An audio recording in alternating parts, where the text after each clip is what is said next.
Nice to meet you here for the, I think the 6th or the 7th, the 5th International FAUST Conference. So 2 years ago in Torino, I have been asked to organize, and I said yes, and I completely forgot. And just before Christmas, Jan and Stefan remind me that I gave my word, so we started to organize it. Because we are also organizing another conference in October, the Internet of Sound Conference. So 2 conferences the same year is quite a lot of work. So I'm happy to be here, and I would like to thank all the technicians, but also Jean-François, that will talk now, who allowed us to be there. Okay, so Jean-François, if you want to present a bit the site and yourself. Yeah, thank you very much, Michel. Welcome, and warmly welcome for all of you and all the speakers, and for all the guest speakers. It's a really honor to welcome you in this site, Campus Georges Méliès in Cannes. It's a brand new campus who was built in 2020 during the COVID, actually. And it will be my pleasure to make a tour with you within the days to make you discover the different parts, the facilities, and also the spirit of this campus, which is really particular. He has won 2 prizes, prize for innovation as a site, and also prizes for concrete realization, which is quite obvious when you are seeing the walls and all the architecture. But in the meantime, I'm also very happy to welcome you as in charge for all the CCSI program for Université Côte d'Azur, which is Cultural and Creative Industries sector. We are sharing the same interest with Michel, and actually it's with a lot of humility that I am here, because actually Michel done all the work for this conference, organizing and also setting the things and the website and everything. So really a big thank you, Michel, for the organization. Yeah, I wasn't alone. Lots of technician people helped, and my assistant Caroline also, who was at the registration, and people behind the hood also. Some of my students that should be here, but you know, 9:30 in the morning, it's a bit too early for them apparently. They helped also. So maybe we can start, because we are a bit late. Yeah. And we hope you will enjoy your staying. There will be plenty of food and drinks normally. I hope it will be enough. And this evening we've got concerts and music performances. The program is on the website. And I forgot, but we've got a guest Wi-Fi. So, well, maybe we can start, and I will give you this at the break. Because so if we you are have still issues with the Wi-Fi connection, you can come to us, and we will give you the I will send by email to if you registered. I will send you the ID and password. Okay. So maybe we can start with Alain Bonardi and Paul Gutman, who will present FAUST by musicians for musicians, research, creation, and teaching, and how they use FAUST for their teaching in Paris, the university. So Paul and Alain, are you here? Yeah. Okay. So you can start. Okay. Good morning, Cannes. We are very happy to be with you. Unfortunately, in remote mode, because we are in full middle of our week of composition workshop with the creation of 25 pieces by our students, so music pieces.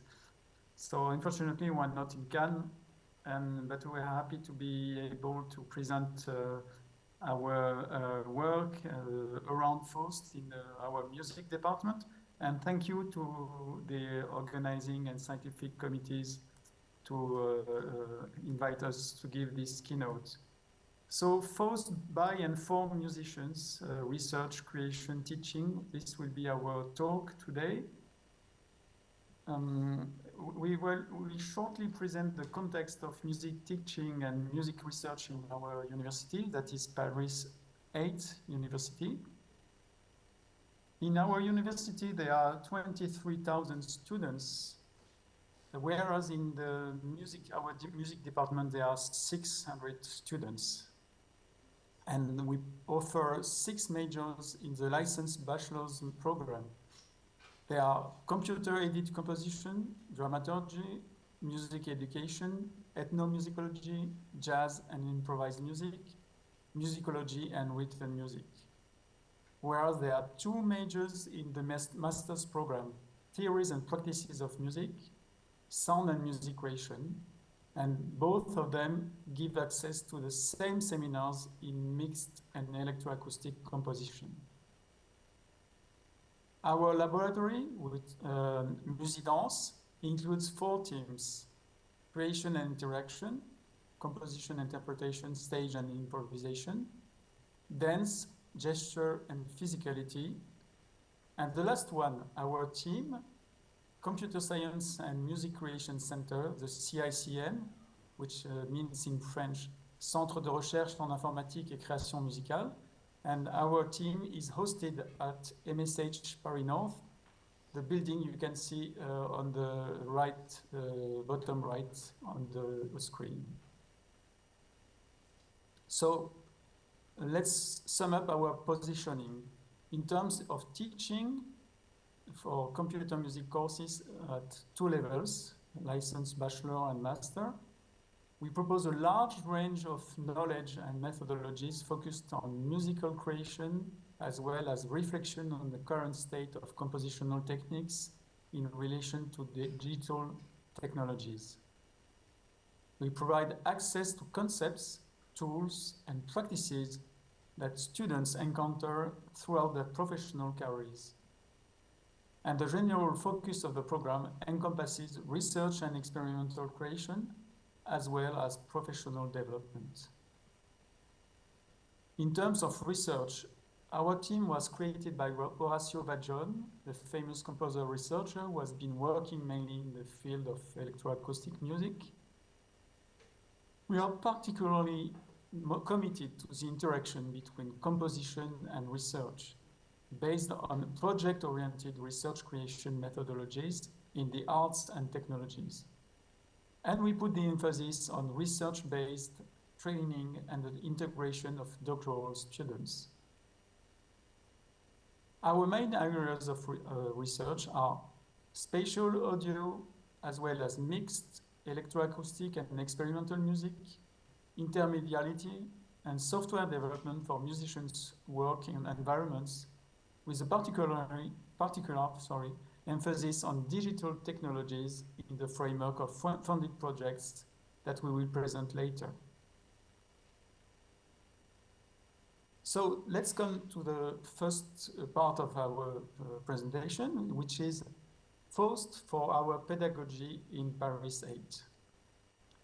We consider mixed music associating acoustic instruments and electronics as a pedagogical framework for creators.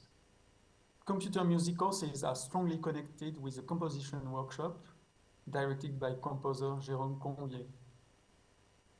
The design of live electronics, that is max and pure data patches, is music and sound oriented for composition. And we propose a synthetic approach of composition. The aim is to create a whole interaction of acoustic instruments played by human musicians with live electronic processes. We don't consider it as a sum of parameters coming from 2 separate worlds, pitches, durations, timbre, specialization, etc., but as a whole. Live processing enables immediate perceptual evaluation, and we really want to expand students' listening skills from written music to electroacoustic sound. So let's give examples of situations of FAUST teaching in our courses. FAUST language is first introduced in the 3rd year of the bachelor for students following the computer music major. We introduce functional programming in analogy with Max or pure data patching. We generally notice that for composers, functional programming in FAUST is in a way equivalent transposition of what they were doing with Max or pure data when patching. And it has a strong connection to that, especially writing blocks with composition operations, such as the famous composition operations in FAUST language, such as colon, split, etc. And for them, it's easier to manipulate this approach of programming than procedural or object programmation. We propose 6 times 3 hours of introduction to FAUST, that is 18 hours in the framework of the course entitled Programming Languages for Computer Music. We start from the basic modules and processes known in computer music, and therefore we intensively use the FAUST libraries to implement ready-to-use modules and combine them simply. And we can say that this course has become quite popular since the introduction, the deployment of PWA architectures in the FAUST compiler, so that our students are able to run their sound modules on their phones, and this contributed to the interest to this course. At master level, we introduce students to research and research creation. The students are supposed to become able to formulate one or several hypotheses and assess this hypothesis. Postcode can be used for the exploration of this hypothesis. For instance, one of our master students 2 years ago built a complex multi-tap delay in FAUST to be manipulated by young musicians, that is teenagers, in his class of improvised music in the Conservatoire of Romainville. ABClib, that we will present later, library based on FAUST codes, is used by students, master students, for patch sketching in multi-channel and spatial environments. So now our second chapter is dealing with research and FAUST, so it's entitled FAUST for Research at CICM. And we prepared it as a way to come back to the history of our team. And the first step of in this history is the creation of a founded team of young researchers working on sound spaces 25 years ago. So ACI, Jeunes Chercheurs, stands for Founded Project for Young Researchers and about sound spaces. And in this ACI researcher sound spaces, coordinated at this in 2000 by Anne Sedes, members of the team were talking about sound and musical spaces, about spatial dimension of sound in electronic music. With the young researchers of the team, especially at this time, Benoît Corribet and Rémi Mignot, they developed in Max and C the modules you can see on the screen, AmbiPan, AmbiCube, BBAPan, different objects for 8 channels in B format, very light and usable for young composers and students. These tools help to work immersive electronic and mixed music situations, mostly with punctual sources and trajectories. On the right, you can see the book entitled Espace sonore, acte de recherche. It's proceedings of sound spaces conference. And they have reprinted a translation in that book of a paper by Horacio Reggione, explaining how working with decorrelation of multi-channel signals at different scales, different temporal scales, enables to produce morphologies and spatial textures. How is the spatial dimension emerging in electronic music? Vajon answered, thanks to the multi-temporality of sound and how we hear it. He knew very well the works by Gary Kendall on the declaration of audio signals and the impact on the audio imagery. By the originality of his music, Vajon highlighted that making music with sound spaces was not only working with punctual sources and their trajectories. It's much more complex and richer than that. All of that, programming Ambipan and so on, thinking about how space is a major dimension of electronic music, was a substrate of the further developments of HOA library with the project specialization of sound by musicians and for musicians that we present later. Second step was the founding of precisely this project, HOA library project by the LabX Arts H2H. Between 2012 and 2015, with high order ambisonics, Pierre Guillot, Elliot Paris, and Julien Cola Francesco introduced the ability to transform ambisonic signals in real time between the encoder and the decoder. It was an open door to access new musical operations. It introduced the diffused fields by decorrelation, granulation, multiple delays. It gave us access to the complexity and expressivity of spatial dimensions of sound. At the same time, starting in 2012, we worked with Yann Orlaré and Stéphane Letz from GRAM on integrating the HOA library's features into the FAUST language, thanks to a FAUST library. Although this version is rudimentary compared to the implementations for Max and PD, it offers basic features such as 2D and 3D encoding, decoding, optimization, etc., and has numerous advantages in terms of both longevity and portability. This is the core of the ABC library, which we will present shortly. We come to the next step of our research at CICM, which is a musical project funded by the French National Agency for Research. Musical, the main objective was the specification and development of Kiwi, which is a platform for collaborative real-time patching to make music, collaborative music in real time. We had at the end of the development of Kiwi, we had something like 60 to 70 objects in the distribution.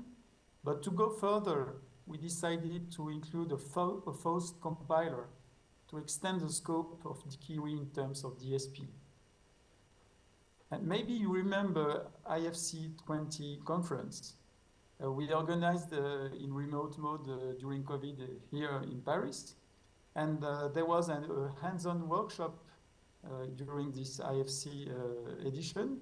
And you can see, you will be able to find the video of this workshop, and you can see a screenshot of this collaborative session working with Kiwi and FAUST language at the same time. So being able to add some FAUST code to a patch, to Kiwi patch. Yeah, and we were facing a simple problem that we all know.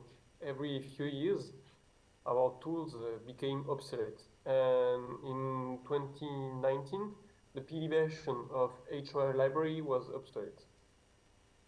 And if we wanted our pedagogical framework to survive, and we needed a more sustainable approach, that's why we started to developing a FAUST library called ABC. Most of the tools we use today did not come from a software engineering process. They emerged from artistic projects, from compositional experiments, and from collaborations across research programs such as HOA or musical Alain mentioned before. And over time, these tools found their way into the teaching activities at Paris 8 University. And the idea behind abc.lib was quite simple. We wanted a common foundation that would allow us to preserve, share, and extend the work accumulated over many years of research and artistic practice. Alain and I also wanted the students and musicians to start experimenting immediately, without having to rebuild the same basic patching structures over and over again. Because our work is mainly centered around FAUST for sure, but Pure Data and Max also, these environments naturally became the primary targets of our development.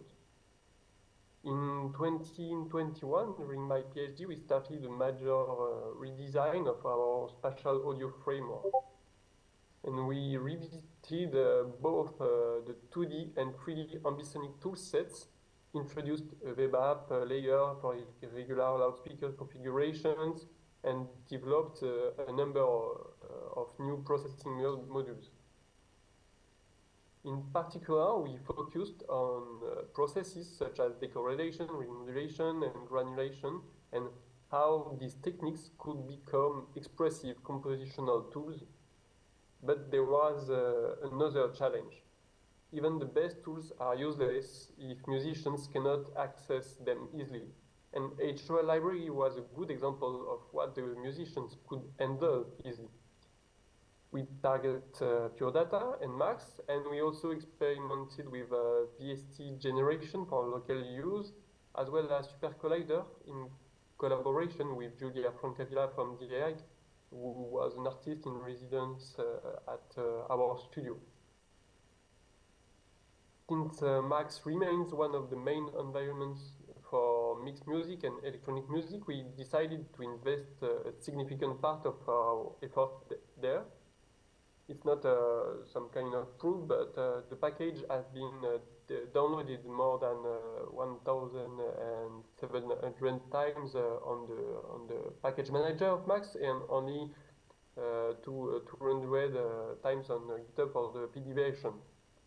And at that point, we asked ourselves a simple question: how far can we go in building a complete Max package entirely based on the FAUST and keep a good version for Pure Data? And to make all this work, we had to design a full compilation pipeline. The key idea is simple. We generate code, FAUST code automatically from the FAUST library, depending on the number of channels and the type of process. First, we generate DSP code, yes, from ABC, but in fact, ABC is more for the graphical functions.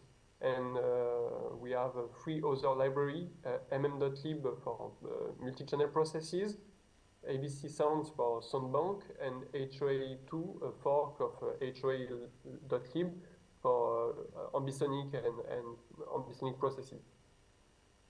Then these DSP files are compiled into binaries, mainly using Rainbow for Max, which turned out to be the most stable solution, especially on Windows. Finally, we use a set of scripts to automate the whole process: generation, compilation, and packaging. In total, we are dealing with around 700 generated objects, and everything is fully automated across macOS and Windows. For the Pure Data version, this adds another layer of complexity. We need to compile for multiple platforms: Intel, macOS, Apple Silicon, Windows, and Linux. And for the Max version, as I said just before, we compile approximately 700 rainbow patches using scripts that communicate with Max via OSC. We then automatically validate and test all generated binaries and record some logs. But in reality, we are not dealing with 700 different objects.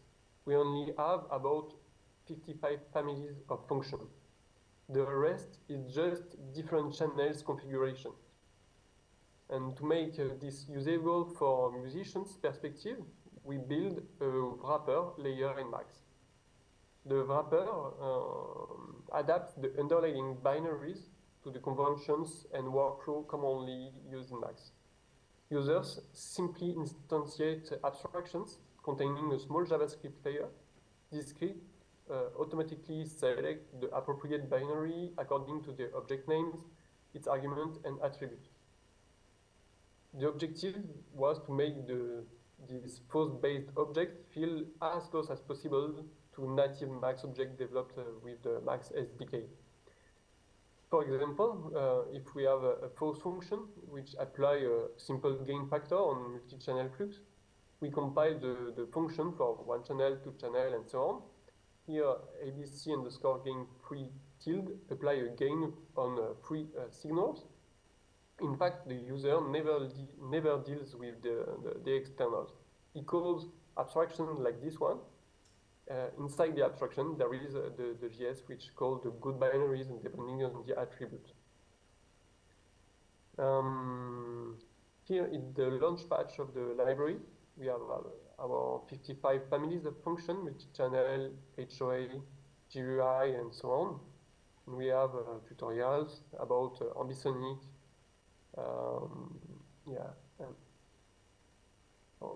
an example of usage. Okay, so the user calls an ambisonic encoder at order 3 in 3D with 4 sources. And inside the abstraction, the JS take the good external, and we only document one abstraction, and we can change everything on the fly. So we have only 55 documentation for each family function. This approach worked remarkably well, but it came with a cost. We had to decide in advance how many channels each object could support. As a result, the package grew to almost 2 GB while still imposing limits on channel count and ambisonic order. In the next part of the talk, we will present some solutions we are currently exploring about BBDMI. Thank you. And next step was a BBDMI project, also funded by the French National Agency for Research. BBDMI stands for Body Brain Digital Music Instruments. The purpose was to make music from electrical signals of the muscles and the brain using EMG and EEG technologies. And we wanted to produce instrumental prototypes in an open way, open software, open hardware, and to document them in the framework of open science, respecting the FAIR principles. FAIR means findable, accessible, interoperable, reusable. And FAUST language is a very good candidate for applying FAIR principles, as it enables a high interoperability using the multi-target compilation and reusability. So we have an important FAUST and Max GitLab that is available. The project is over, but it will continue to be with exchanges with people interested in the development of these instruments or codes. And the last step of this history is a recent ERC Advanced Grant G3S project that we started in 2020, last September 2025. Here our logo. We explore different levels of relationships between machine learning and spatial audio, considering the various approaches of spatial audio we evoked in the foundation of CICM. And very briefly, in this project, we have 4 objectives. would like to design generic operative models of spatial audio in order to build and train customized machine learning models to generate new sound spaces. These are objectives 1 and 2. And for objectives 3 and 4, we want to bring out qualitative and quantitative description of spatiality and to design new ways of interactions with spatial audio. In the first objective, we explored since a few months a new representation for ambisonics. Instead of describing a sound field through harmonic coefficient, we describe it through the amplitude and phase of each pair of harmonics of the same degree. We presented this work with a reformulation for the more common ambisonic operation at AES 2026 in Copenhagen last week. And in this paper, we shown that it's equivalent to classical ambisonic formulation. And why we do that?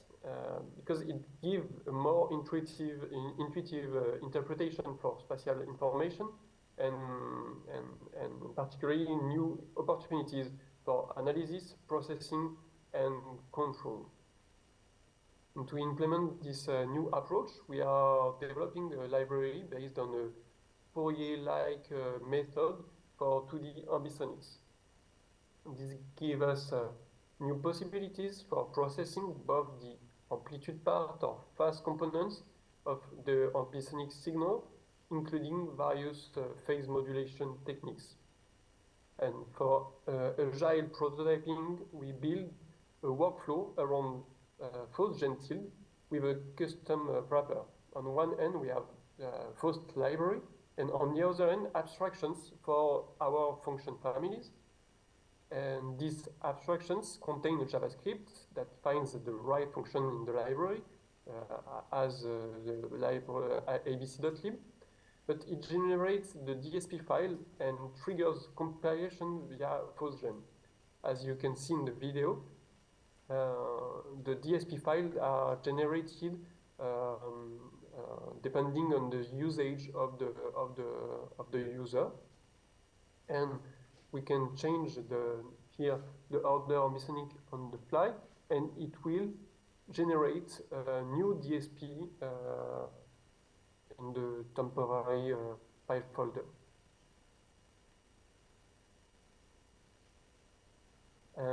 We generate the max documentation with a script directly from the documentation of the FAUST code in the lib. The idea is to put our effort, all our effort on the FAUST library, and everything else to be completely automated. And we work on all those things with Arnau Grani-Romero, our PhD student. Arnau work also on a standalone-like version of spatial synthesizer based on those DSP code. He will give a demonstration of the prototype at French Days of Computer Music at Lille in 10 days. And last part of our talk, post for our patients. We will give two examples only here, and there would be much more and plenty of examples to show, but first the fil de soie pieces that I composed for acoustic guitar and live electronics. The purpose was to modify the timbre of the guitar in real time, thanks to a set of 16 delays, followed by 16 harmonizers with a rejunction matrix of 16 by 16 dimensions. This reconstruction of the timbre of the guitar happens in space, since the outputs of the process has dispatched to ambisonic harmonics. And I can say that it is also a way to, because I created a GitHub repository with electronics of this. There are 3 pieces, fil de soie 1, 2, 3.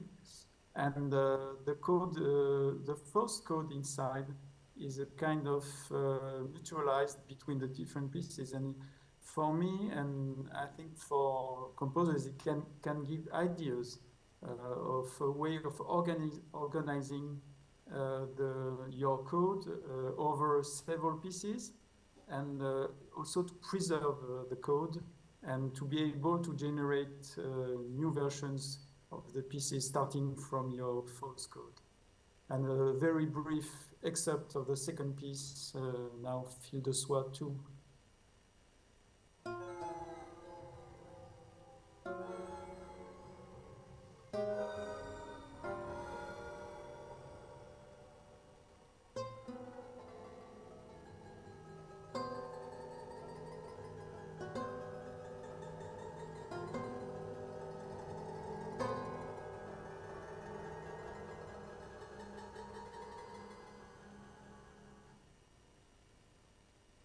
Yeah, about one of my pieces, Emergence, is a pretty ambisonic electroacoustic work I composed in 2022 for my PhD thesis. And all the processes are developed in PostGen, in post code into PostGen in Max. And the idea is that rather than limiting the spatial characteristics of the piece to position, movement, or room response, I explored them as morphologies, structured multi-scale entities capable of being composed and articulated. And from a compositional standpoint, I focused on three specific spatial morphologies: spatial texture, spatial envelope, and stratification. And each of these three morphologies drives a dedicated set of DSP algorithms right, in FAUST, especially designed for this project and built upon the software libraries we introduced earlier. So as I said earlier on ABC, our composition way of experiment is a way to build code which integrates after that our libraries and tools for our students and other composers. And here some an extract of our references. Yeah, thank you for the listening. That's it. And if you have questions, we'll be happy to try to answer them. Thank you.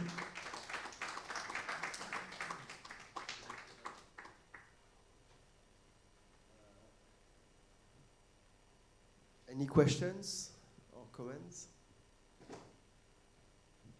Yann?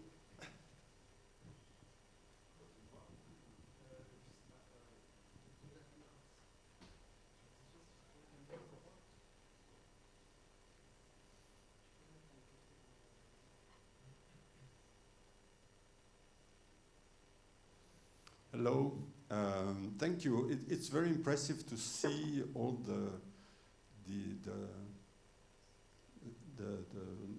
not the strategy, but how focused you were over all these years and how you developed your own methodology. And I'm wondering if you now have a very strong methodology of various methodologies that you taught, that you use. And I'm wondering, is there any way for reuse this methodology to teach these methodologies to LLMs, for example?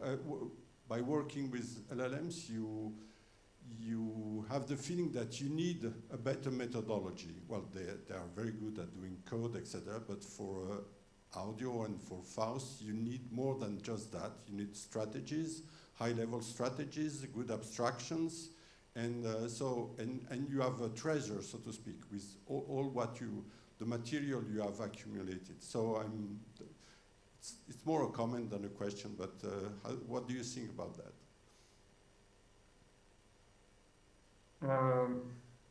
Thank you, Jan.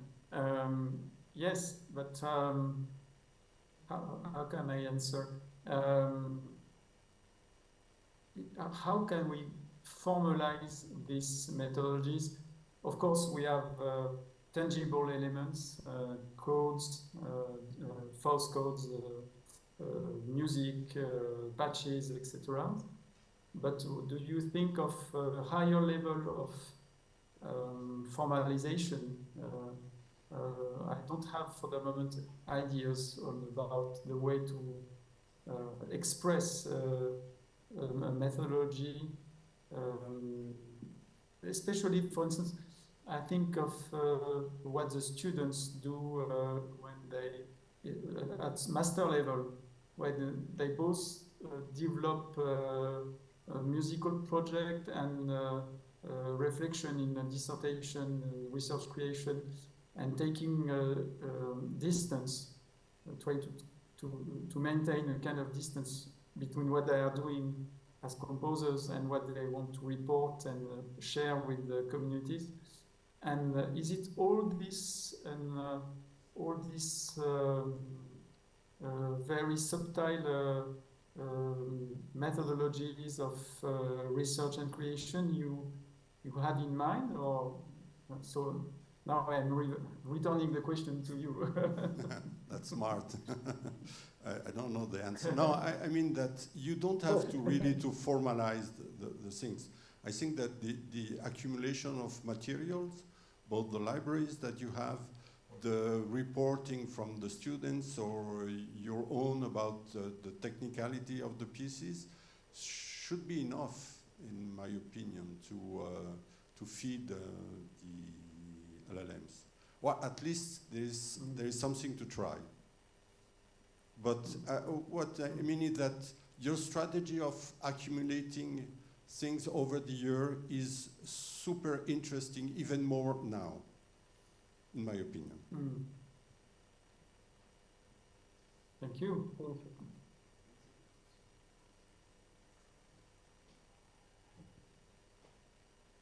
Other questions or comments?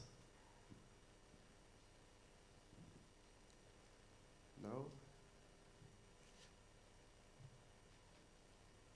Nobody? Okay, so Alain and Paul, thank you very much for your presentation. I'm here.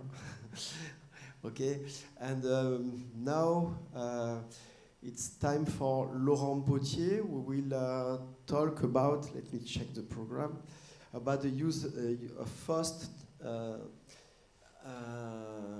Yeah, the program is here. No, not here. Here. Yeah, okay. So Laurent Potier will continue with education. 20 years of FAUST project at University Jean Monnet in Saint-Étienne in France. Laurent is online normally also. You have it. Laurent? Hello. Okay. Yes. So you can start. Okay. Thank you very much for the invitation. Perhaps I will share my screen. Okay. We had just a few instants to do a test about sound. I think everything is going to work. I am a professor at Jean Monnet University in Saint-Étienne, working in the laboratory ECLA for contemporary études on contemporary in language, literature and arts. I am in the music department of the Jean Monnet University, and in this department there are a lot of courses for computer technology. During the musicology bachelor, computer technologies are taught in all of the 6 semesters. We will see some examples later. And we have 4 master's degree, and especially a professional master degree in computer music producing, musical technology since 2011. That is combined with a digital art master. We have an international EMGM Art and Science DigiCrea master degree that was opened last year with Portugal and Poland, with 2 options, one for music, one for image. And we have some students in PhD, including PhD with the National Superior Conservatory of Music in Lyon, with students doing PhD about composition and performing. We have some equipments with 4 studios, a concert hall, 3 computer rooms for teaching, with all audiovisual equipment. So for the pedagogy in the license, the bachelor, in first semester, we are teaching the basis of MIDI with Reaper and MuseScore software.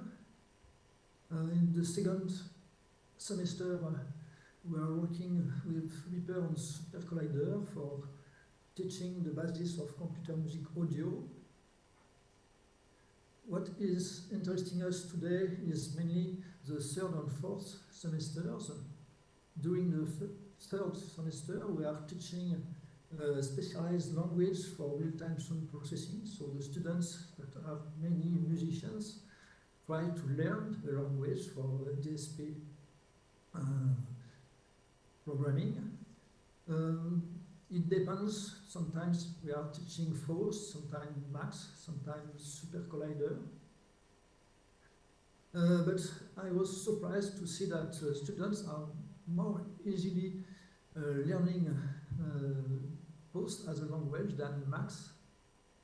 So Max is a graphical language, so we can think that it must be easier to learn Max, but real-time on graphical programming is not always easy to understand. There is a lot of topics that are a little tricky.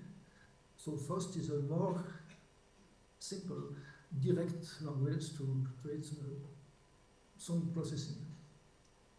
On the 4th semester, students are using the tools they are built during the previous semester to produce some musical creations that can be played in concerts or video recorded.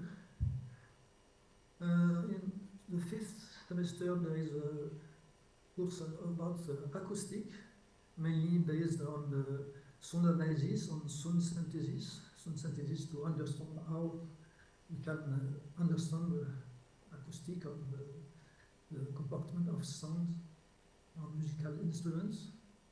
And the last semester is about history of electronic music and electronic instruments. So I can give some little examples of instruments made with FAUST during the 3rd and 4th semester. We are working with the FAUST IDE developed by Xiong Ren, which is an old student of the RIM master in UGM. He has done a PhD with me a few years ago, and he has worked with Graham to create the FAUST IDE. That is a very useful tool programming with FAUST. So some little examples. A little application that can be played with smartphones very easily. I hope that we can hear something. So this is the noise generator with a resonant filter.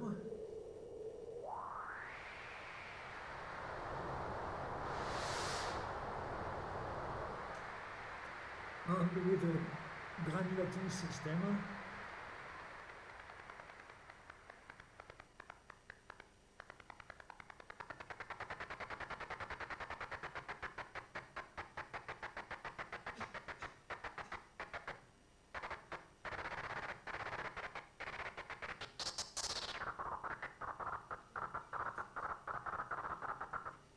Okay, another example is a very simple organ that can be played with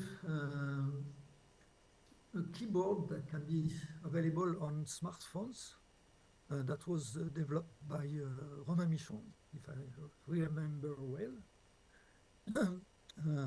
So this is a very simple organ with additive synthesis.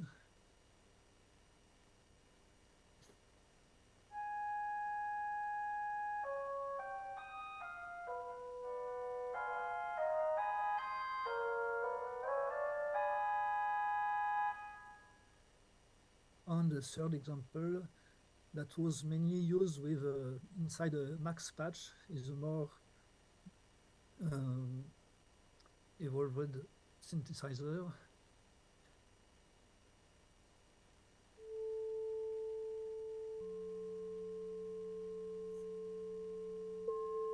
With different types of envelopes and a filter and echo, for example.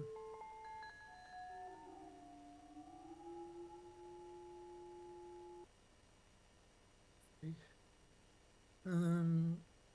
So here are some pictures of the work done by the students. With this work, I won first prize for music education in the category Technological Innovation for Music Education during the Musicora festival, and that was awarded by the French Music Publisher Association. Other examples of some things done by FAUST for the study of acoustic compression with the course for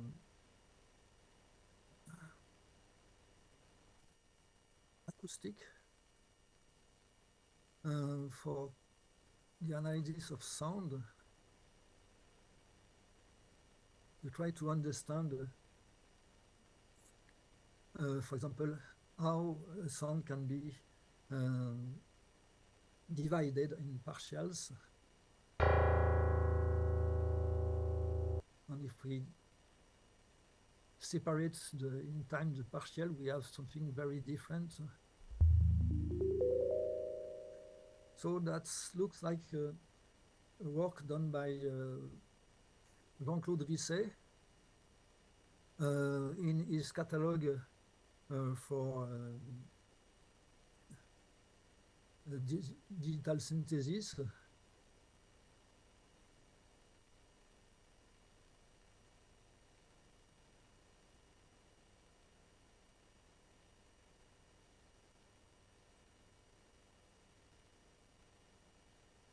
In this catalogue, he has explained how to produce different types of songs with synthesis.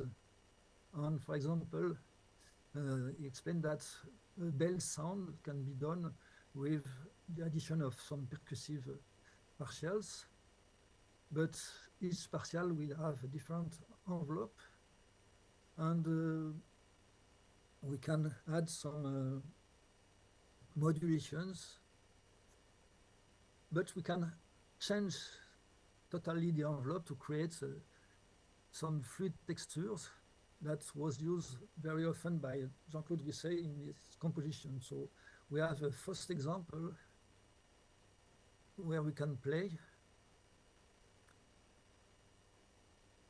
I'm not sure that it works on Firefox.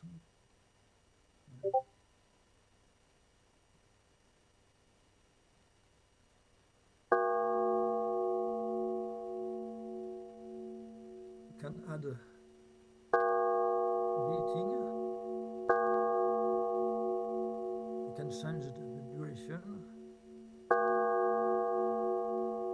And we can change the attack.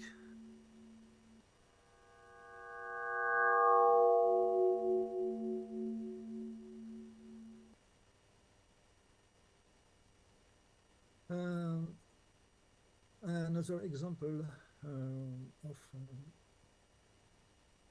using the Risset experimentation about acoustic illusions,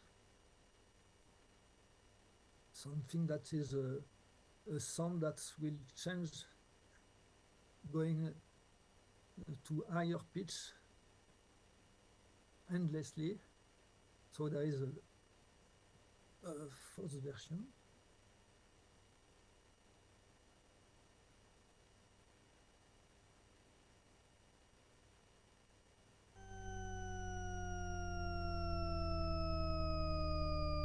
With some parameters. So there are some partial displayed in octave range. And there is a Gaussian curve about the amplitude of these partials. So we can make this curve sharper, and we can change the center of this curve.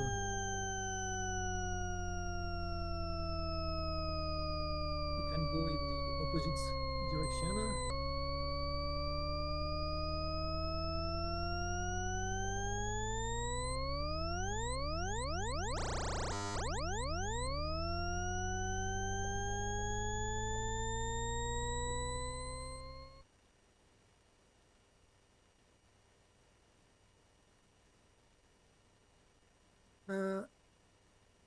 Another example that was used for the course on history of electronic music. With some research project, we were working on how to preserve electronic technology for some musical creations. And here it's an example of John Cage piece that was written in the 30s.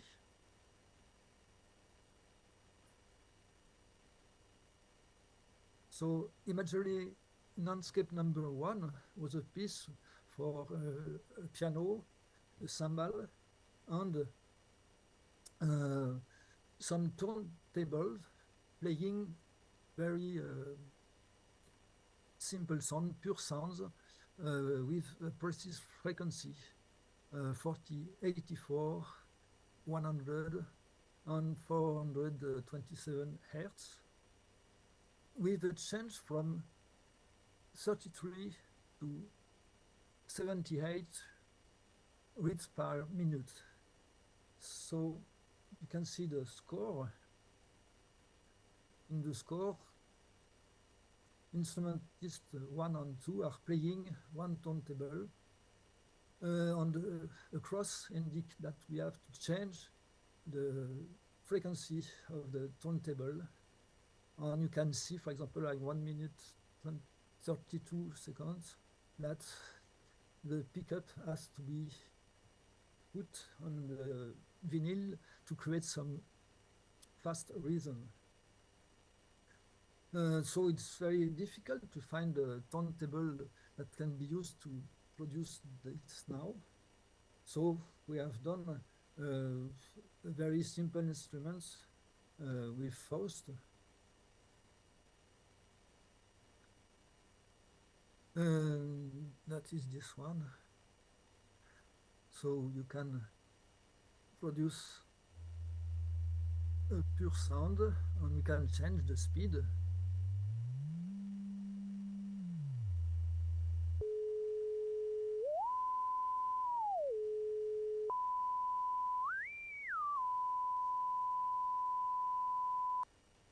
So if we look at the original sound,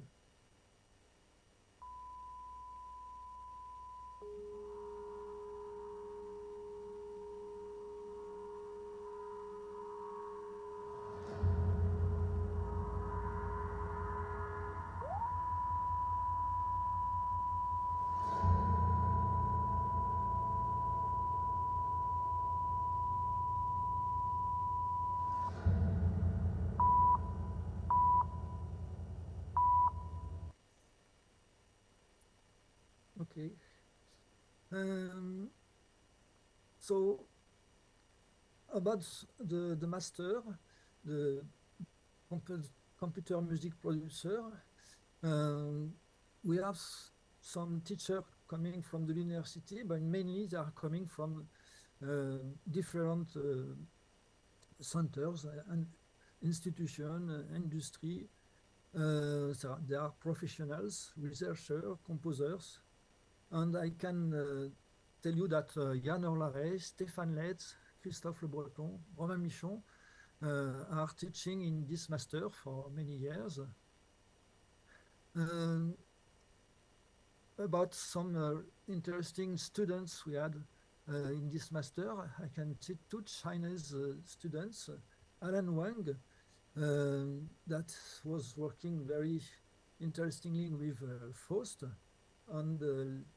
On the right, you can see some pictures of his piece that was created at UGM.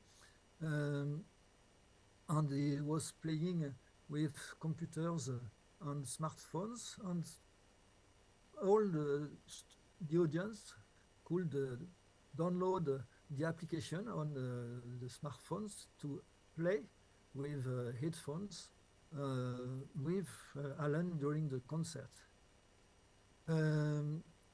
Alan was a visiting researcher at UGM 2 years ago in partnership with the Log company, working with FAUST to develop new tools to help people to program with FAUST or to create applications. Another student was Xiong Ren that will talk after me in a few minutes. On the picture, you can see the installation he has done with some smartphones, with artificial intelligence and some max patches. And he has done a PhD thesis that I have conducted with Michel Buffat about the creation of an online platform for real-time music composition and signal processing. That was very interesting, using a lot of FAUST tools. Here you have some pictures of concert given by the RIM students at the end of the cursus. Now we have opened a new master, an international EMGM master called DigiCrea for Art and Science, with Portugal and Poland.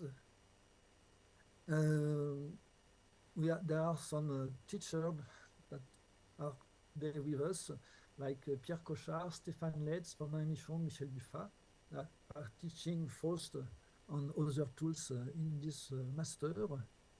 So students for this master are at UGM for their first semester. There was the first promotion of students from September this year. Second semester, they are in Porto. Third semester, they are in Katowice in Poland.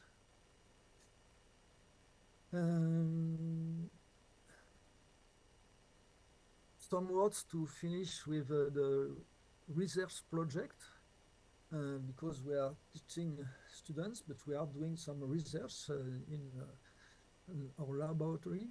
There are a lot of research I have done at UGM with GRAM. Especially, we had two ANR projects. The first one was in 27, and the second one in 2030. And we had a project of technology transfer with the pulsatis together.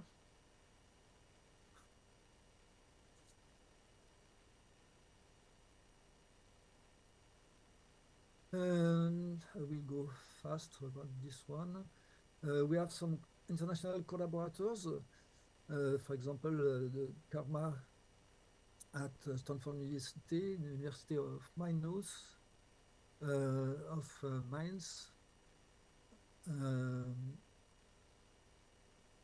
about collaboration with Stanford that was about physical models, about preservation of music, electronic and computer music, with Mainz, the relationship between FAUST and CSUN.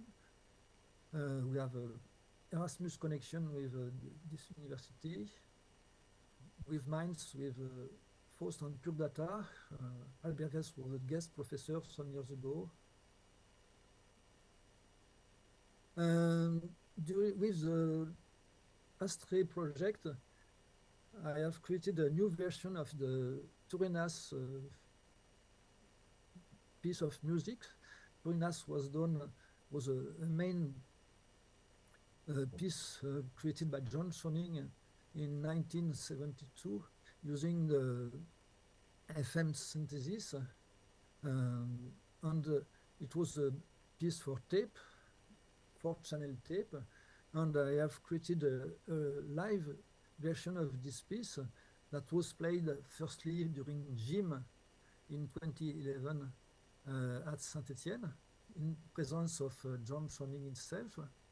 It was played in different places in France, and it was played in China in 2 times, and in Stanford for the anniversary of George Schoening of the Sisterma Center. It's the blue picture at the center.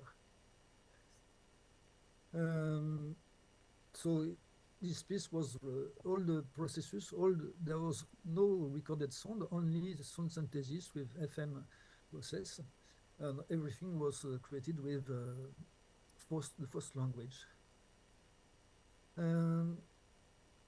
For the ANR fever project, I had a request from the Musée d'Art et d'Industrie for a permanent exhibition. They have a very old harpsichord that was rebuilt in 2014, and they asked me for an installation, interactive installation about the acoustic of the instruments. So I can show you something like this.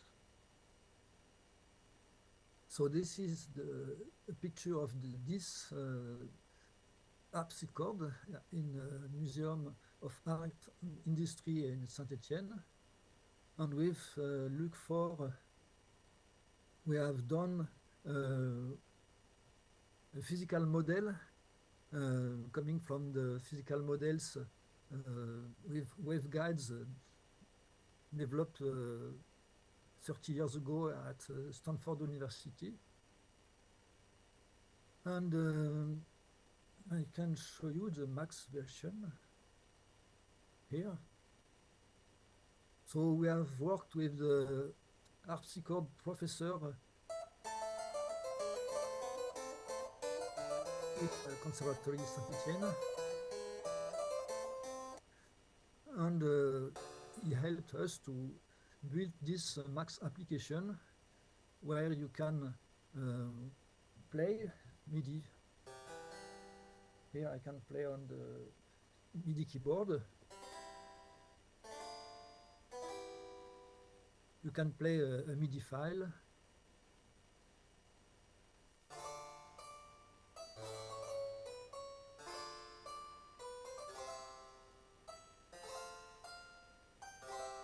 And you can have some information about the instruments.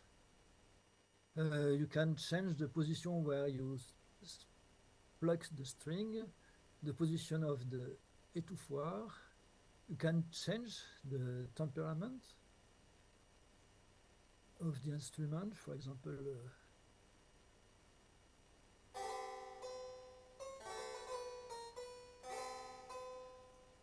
You can, there are 3 groups of chords, of strings, sorry. So you can change the frequency of the accord of these strings.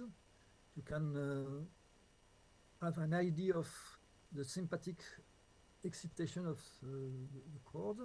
You can change the quality of the resonance of the instrument. So you can, for example,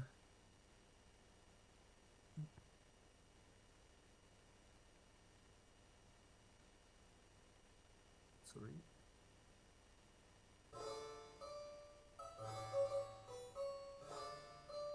Can add more resonance, less, and you can change.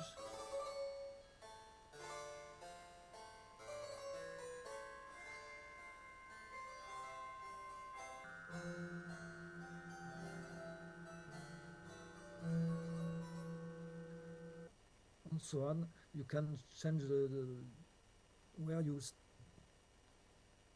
plug the strings and so on.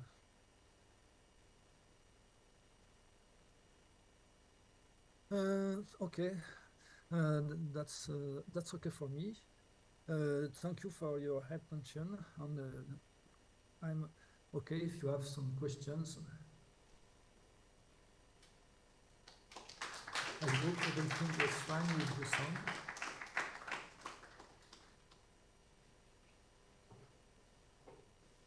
Any question?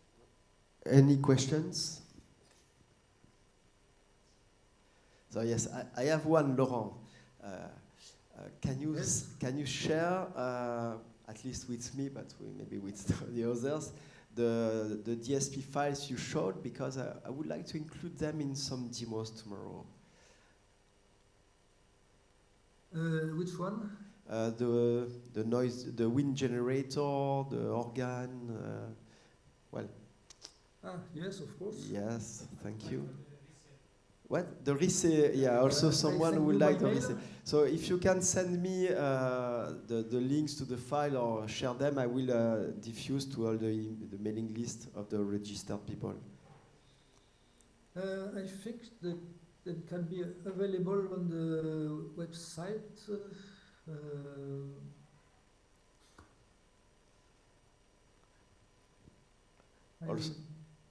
Also, before I give you the mic, I'm teaching. You can go to the Musinf website.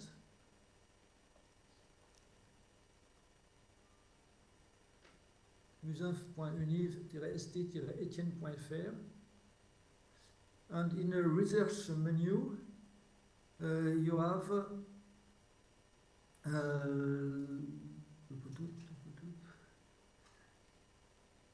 synthétiseur FAUST.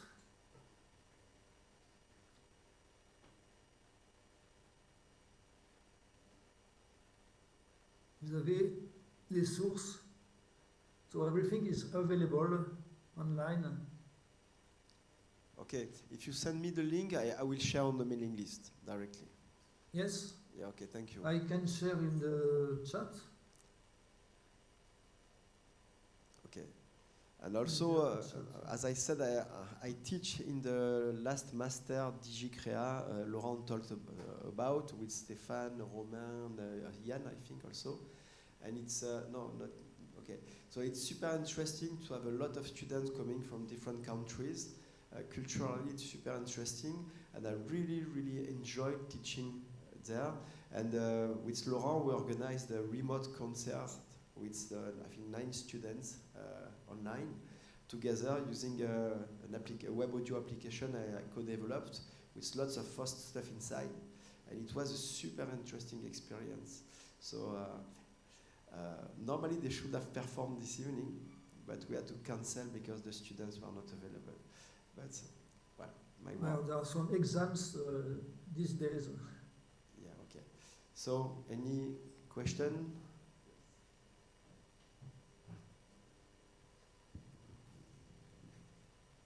Salut Laurent. Hey. No, just a comment to the fact that both the work of Laurent, but also of Alain, as we see previously, was super important for FAUST because it was the opportunity to teach FAUST to many students, and so just want to thank you again, Laurent, for all you did for FAUST, and also Alain, forgot to mention that before. So it's more a comment than a question. Thank you. Thank you, Dan. Sorry for not being here. Yes, that's bad, but okay.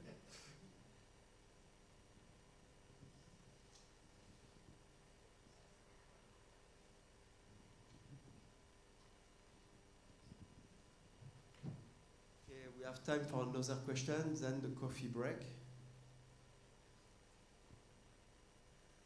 No more questions? Okay, so we can go for the coffee break. Thank you very much, Laurent. It was super interesting. And I think we have your successor in the room, right? At Saint-Étienne? No, it's not official now. Okay, so there is someone there that is going to replace Laurent that is getting retired, but it's not official, okay? Okay, so thank you, Laurent, and now we have 15 minutes for a coffee break. After that, John Bronzo, yeah, you will present here, and maybe you want us to go to the room after that? What is the plan? That sounds good. Yeah, okay. So after the coffee break, we will meet here, and John will make a short presentation, and just before the lunch, we can go to a small room that is on the right of the entrance where he set up his installation, and he will show us and explain. Okay? So, see you after the coffee break.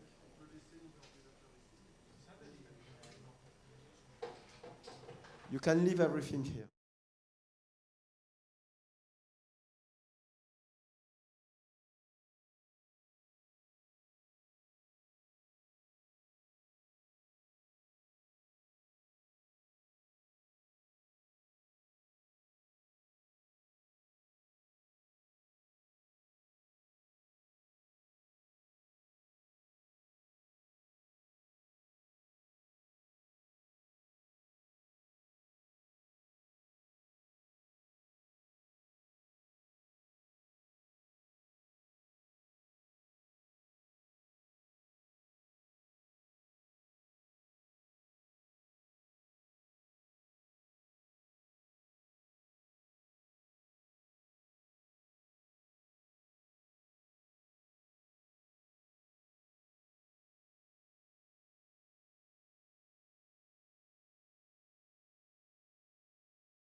Xiong's. We're going to start in 2 minutes. Okay. Because some people are still a bit late. Yeah, no.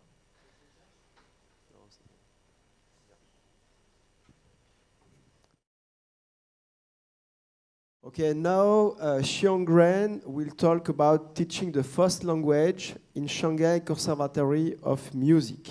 Xiong, your turn. Thank you, Michel. Let me just share my screen.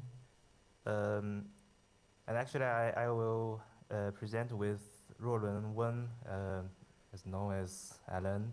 We actually submit the topic together, so maybe you can, Michel, you can put his name also in the program. So, I hope you can see my screen. I'm Shihong Ren. Both me and Roland Wen. We were studying FAUST language at Université Jean Monnet Saint-Étienne, and we were also involved into different FAUST projects like developing FAUST ID and also SHC Dyna for him. For us, FAUST is indeed a very powerful language, and it's quite suitable for students learning the basics of signal processing and knowing how to build them from scratch. Or they can also use them on different platforms. And today, as we are working at Shanghai Conservatory of Music, we're both in music engineering department. We would like to share with the FAUST community our experiences on teaching and some outcomes and suggestions. So I will start with a brief introduction of some context about our institute, then some courses that I give to our students, and then Roland will present quickly the second part from his perspective. So let me start with the introduction about the conservatory itself. So Shanghai Conservatory of Music was founded in 1927, and in Shanghai, it's also recognized as China's first independent national higher music institution. And over the past decades, it has been known as a place where professional music education in China really took shape. Today, the conservatory has 14 schools and departments covering composition and conducting, musicology, performance, and also for what is important for us, technology-oriented units like music engineering and digital media. The diversity is exactly why like learning DSP, like FAUST education, matters. Today, almost every part of music practice is shaped by digital audio, whether in composition, production, performance, recording, and interactive media, also AI-based applications. So when we introduce DSP courses for them, we want to give music students a way to understand the digital systems that increasingly shape their artistic and professional lives. So this is our department that was formally established in 2003, but actually the story begins earlier. As the late 1990s, China experienced what we call the first computer music wave, when technologies like MIDI, digital audio, and electronic music tools became more widely accessible in China. And a group of pioneers at our conservatory saw very early that music and technology were going to converge in a deeper way. And so until 2019, the department grew and became more international. And we focused on electronic music, new media, and in international events. For example, we hosted the 2017 the ICMC. And then we've been in the reform and upgrading phase until now. Our students and projects are now involved in different domains, not only in music creation, but also like gaming industry, filmmaking, car audio, or some new instruments. Today, we can not only teach students how to use software, but helping them to understand what is happening inside the different modules like synthesis, effects, analysis. So DSP and FAUST fit naturally into this mission because they can make technical process more transparent and teachable for music students. This is our discipline structure in our department. At the bachelor level, we currently have 3 tracks: music technology, music design production, and recording arts. At master's level, we covered both classic and emerging areas like music artificial intelligence, music AI, which is new this year. And also at the PhD level, we have research directions including music AI, which is added in 5 years ago, and also AI music therapy added last year. You can tell that signal processing is everywhere. All these students need a deeper control over sound, signal flow, timbre interactions, and digital systems. For example, even the AI music therapy direction, we are often involved into processing physiological data or EEG signal. Even it's not about audio and music, the students still need to know DSP concepts like amplitude, phase, filters. So here, FAUST can be used to illustrate intuitively these examples for the concepts. After graduation, our students go to like game audio, streaming, and content platforms. They also do recording and live sound, smart hardware audio, and also some broader tech sectors like intelligent manufacturing, automotive, semiconductors, and internet, AI companies. They often need very deep understanding of DSPs, and I know that some of our alumni are already using FAUST language in the industries like building new electronic instruments or DSP chips. Now I can move to the course that is that I give, which is digital audio course for like second year undergraduates. And it's a course running across 32 weeks with more than 50 students each year. And before students meet FAUST, they usually have some experience on Max MSP and a little Python. What FAUST added into this is a much clearer path from hearing a result to understanding how the DSP is built. The course is partly inspired by the FAUST course at Université Jean Monnet given by Yann Ovalare. But we also adapted it into our context. So now this, with the new FAUST IDE, this course has more sessions and gives more knowledge on different DSP modules, how to create them with FAUST. Part 1 of the course established the basic language and listening framework. We start from core digital audio concepts like sample rate, bit depth, Nyquist frequency, and buffer size. And then we often use tools like Desmos and other visual aids to illustrate these ideas. At the same time, we introduce FAUST itself, its syntax, the operators, building functions, and how to work with FAUST IDE.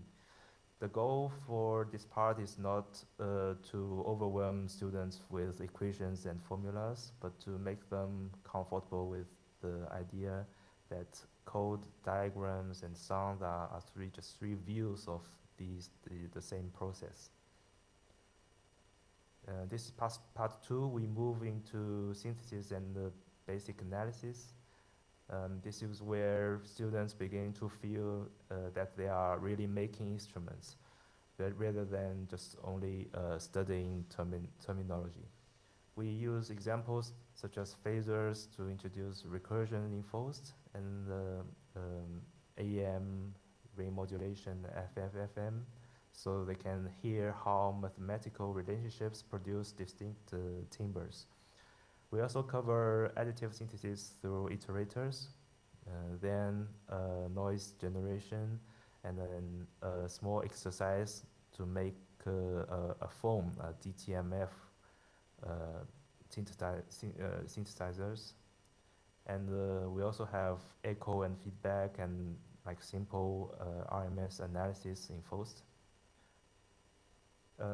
The important pedagogical point here is that every topic is tied to a FAUST program that students can run, modify, and immediately evaluate the results with both their ears and visual feedbacks. This is part 3. We focus on filters, but we try to not to teach filters with like as a wall of mathematics. We use a lot of Julius Smith online materials, but we do not teach a lot of its formalisms, but just use the diagram to code, and we evaluate the code back to the diagram. And finally, to sound and the spectrogram, so that students can understand more easily how what are the different effects of these filters. And we also connect filtering ideas to more musical examples such as Coupler-Strong synthesis. Then we add distortion and the larger commercial style synthesizers like Juno 6 as a final exercise for the first semester.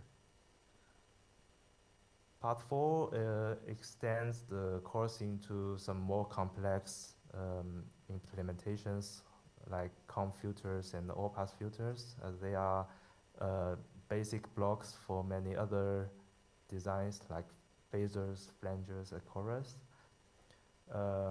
We also teach students how to make pitch shifter and different reverbs like John Choning's JC Rev and Free Verb in both real-time and non-real-time granular synthesis. Some of these are also bring from the FAUST examples and libraries.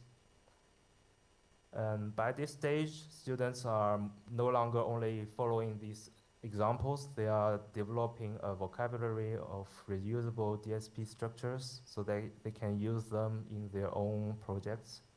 And also it sometimes outperforms some commercial VSTs, and it's more flexible, so they often want to use it in their own creations or researches.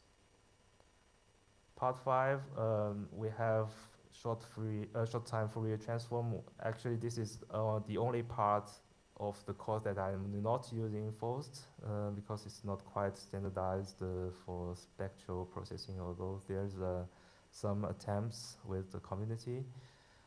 Then we move back to FAUST for waveguide synthesis and physical modeling. This section is important because it shows that FAUST is not only for simple oscillators and effects, it can also support rich instrument models. And then I gathered all 38 examples used in the course. It's now available on GitHub. I can share with you, Michelle, after the presentation. So students can review them outside class and add some other modules on them. It's under MIT license, so all the community can use it for any purposes, and all suggestions are welcome. Beside our department, from like more computer music or music technology background, we also launched a new course called Music AI. It's from spring 2025, and now it becomes a required course for students in composition and conducting, digital media, and arts management. I also bring the FAUST language into this class, not in a very detailed way, but for rapidly creating sound and visualizing, demonstrating what are music that we heard, and how computers record, process, and output the sound. And so the FAUST IDE's visualization is still quite useful in this case. We also have an example of industry collaboration. So in this case with Vivo, which is a smartphone manufacturer, they also build modules for earphones. So the project focuses on harmonic distortions in earphones, especially in their wireless models. So our students, they actually prototype a test with FAUST, using FAUST language to simulate these harmonic distortions effect. So for us, this kind of project is valuable because the skills developed through FAUST and the digital audio, they can actually transfer directly into product research. Okay, so I got some feedbacks from our students. They often feel FAUST is provide a very good way to learn DSPs because it's very easy to start with the IDE, and they can have immediate feedback through diagrams, spectrum, and they can hear it right in the place. And they also suggest some room of improvements because now we would, it becomes really nearly impossible to teach programming today in traditional way. For language like Python or JavaScript, the students can easily use AI tools to generate programs, so they don't want to hear from the teacher all these syntaxes, language features, and keywords. So we think that maybe more tutorials and tools for AI, for LLM is required today. And it can really help make FAUST even more accessible than today. Yeah, so now I will give mic to Alan. He also gave another course in our conservatory, so with his own tools, maybe he has something to share. So I will stop my screen sharing. For you. Hello. Can you hear me or just yes. The mic works? Okay. Yeah. So good morning, good afternoon for everyone, and I just to start my screen sharing.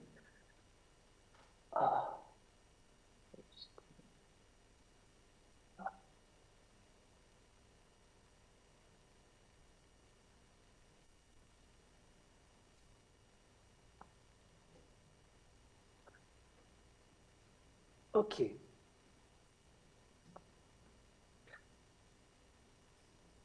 Okay, donc, thank you for the invitation of Shihong. It's very, very pleasure every 2 years to meet all of you and all the friends, even virtually here in the this year of RFC. So Shihong has just introduced the very broader context of our teaching in our conservatory. So I'm gonna to just add some complementary perspective from my experience based on the tools I developed in recent years.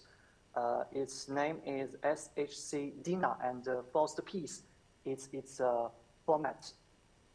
So the background, the question is very behind is very simple.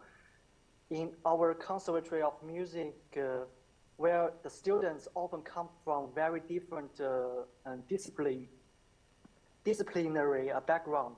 So how we can use the tools like SHC DINA as a shared environment for them for the creative coding, sound design, interaction design, and the most important is the performance. So this is a very important question for me. I propose this kind of workflow in the following presentation. Just want to you to know what I present today is very, very early ideas. Why I told it early? Because I don't even have time to discuss with Shihong yet, because it's really, really just in my brain. It's very fresh, so it's it has a lot of problem to solve and debug. So you can just consider it as a open proposal. So just a quick brief, reintroduce the SHC DINA, which is already presented in the last RFC. I think it's held in Italy. So this is an application. In short, it's a mobile application runtime for the FAUST piece. It allowed FAUST piece to be open and perform both on iOS and Android device. For the Android device, it's very, very fresh. I haven't published yet. It's ready, but I need to do more tests before the publication. So the student can use the iPhone, use the phone, its touch screen or the motion sensor to perform their own sound piece.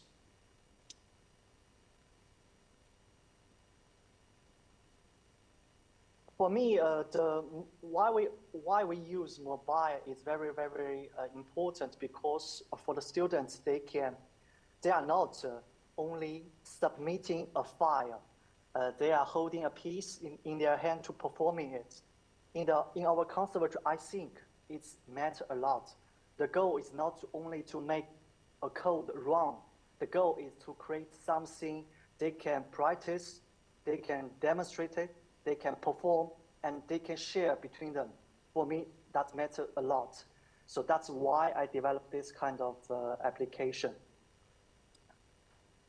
And a very quick view of what FAUST piece contains. You can consider the FAUST piece is a portable music project package. So it's a zip file. It's a package. It contains, of course, the FAUST DSP code. And it's not just a code, because in the code, we have some UI metadata. I call it SHC UI, and they have some motion mappings. They can call the sensors to become music controls. It includes also some attachments like sound files and other libraries. So for the students, it's not just a piece of code. It's a package. It's environment. It's archive. They can share and they can learn. They can perform. So all these kind of things in the same time. And here I describe the FAUST piece. I propose the FAUST piece we can. During the teaching session, we can use FAUST piece through 4 learning pathways. The first one is very, very traditional ways. We can use always using editing and packaging based on the text editors and the terminals, which we did it for recent years. The second one is via FAUST IDE, which developed by Shihong and many others contributors. which support code first learning, which very strong and it works very well. The third one is via forced playground, which is visual patching, mostly developed for the beginners, and someone like the visual programming environment. And the last one is very recent, also called the FAUST browser MCP, developed by the FAUST development teams of GRAM, which AI can help us in some ways to explore or begin the prototype.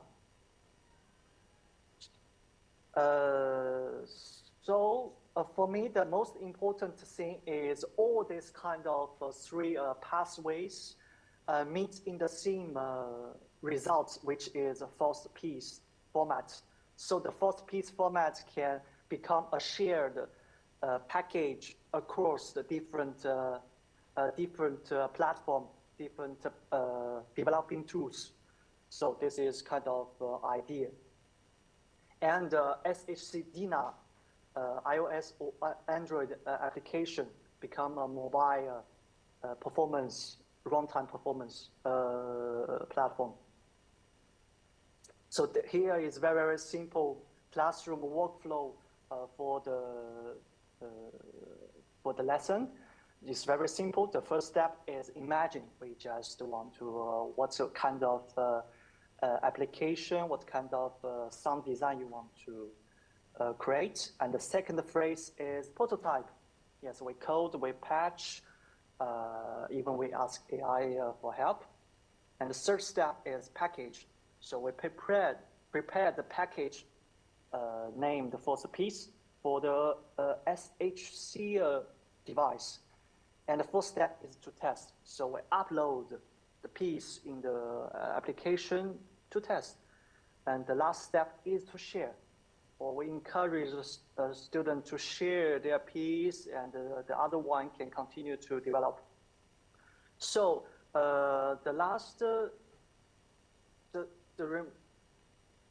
next, I don't want to use some slide. I just want to show you some demo of it. It's very fresh. I just tested it 30 minutes ago. I want to show you some demo with the FAUST IDE, a quick demo with FAUST Playground, and if we are lucky, I can show you a demo with FAUST browser MCP. Okay, let's get started.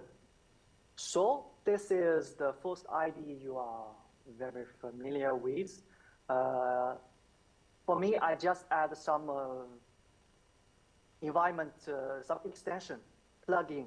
I call it plugin for the FAUST piece, just to create some UI placement, UI link between the code and the smartphone. So I just quick to choose maybe I don't know, like this. It's an example, I don't know. Yes, church example. So we can run. Can you hear the sound or? No. There's no sound, okay. I need to turn, where is the sharing? Share computer sound, stereo, and I retry. Now? Okay. So imagine we have a code.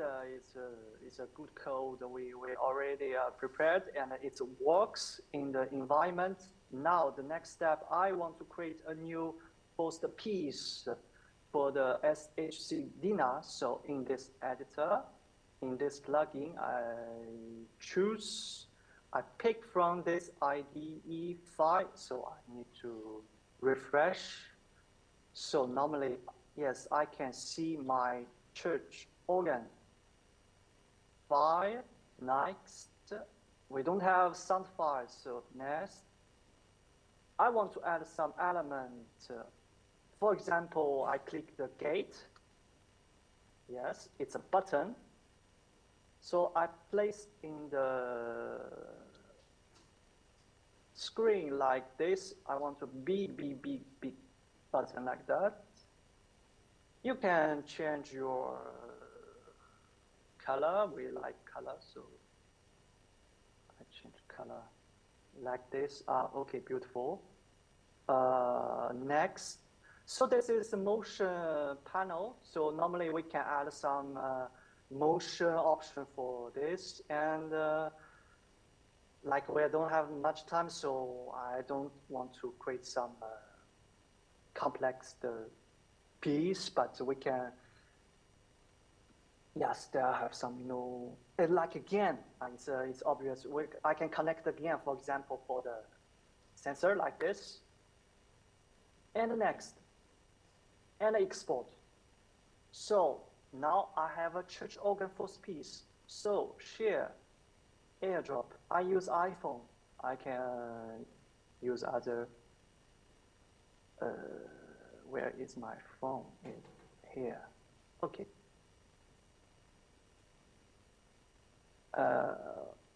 Normally my phone will appear here. Oops. No people found. Again.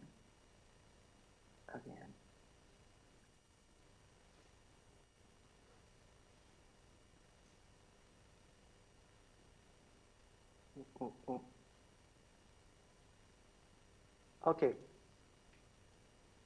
Like I use an old iPhone, it's like, so I can directly open in SHC Dina. It takes a little bit time to load because the constraint of iOS 26, so it takes a longer time to compile the piece, but it's okay.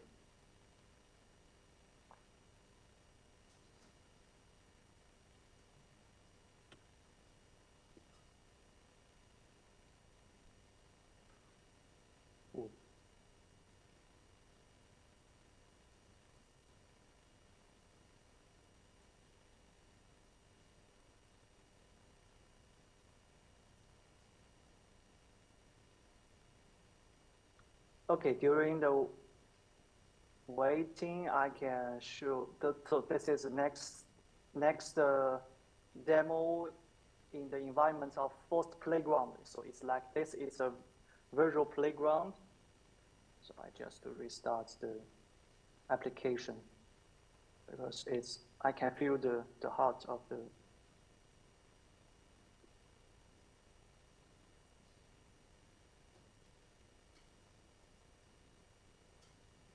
So in the FAUST Playground, it have a lot of example also. So we can choose no matter what kind of applications.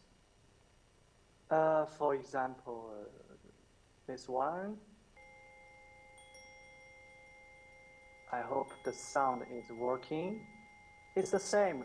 We can create the piece. So it's a new piece, and I pick from the patch. We don't have sound file. I can add some elements. So this have no button, so we can use some sliders, for example, like this.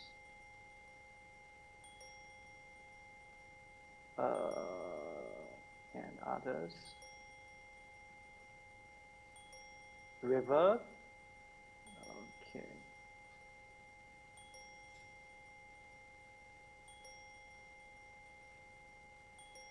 And, okay.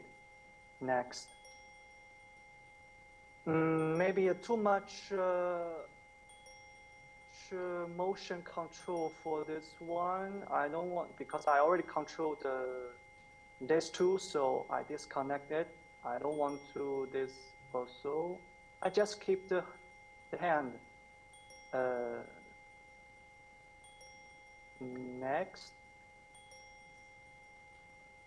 Oh, I can add some, wait. Where is it? Oops. Back. I can add some parameter to edit in the application.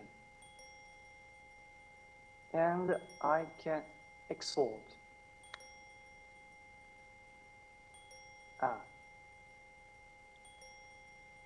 Yeah. The problem is I have a lot of post piece, so I just need to. Yes, I can. I show you this way. It's more. I show you this way. I choose, and yeah. Ooh. Sorry, I think we are going to running out of time. Okay. Yeah, maybe last. Okay. Okay, last words just to show you the very quick this way. So this is I will not do the demo. So this is the view of the FAUST MCP browser. So like this, so we can use some prompt to like the to just control the FAUST MCP to create the piece, and add some FAUST piece support for the UI, for the sensors to create the piece. And yes, I don't have time to show you all of this, so I just want to quick. Yeah.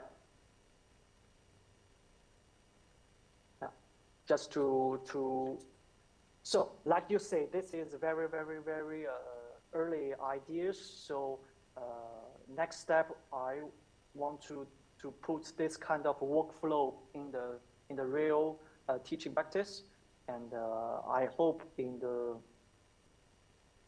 next conference we can come back not only with the proposal and with some real feedback and the real example and the real students' works as a package, and show you more concrete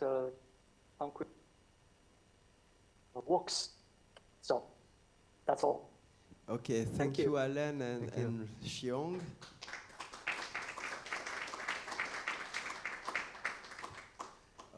Okay, we are a bit late, but we have time for the lunch break. So we have time for one question, maybe. Jan, thank you to be there for the questions.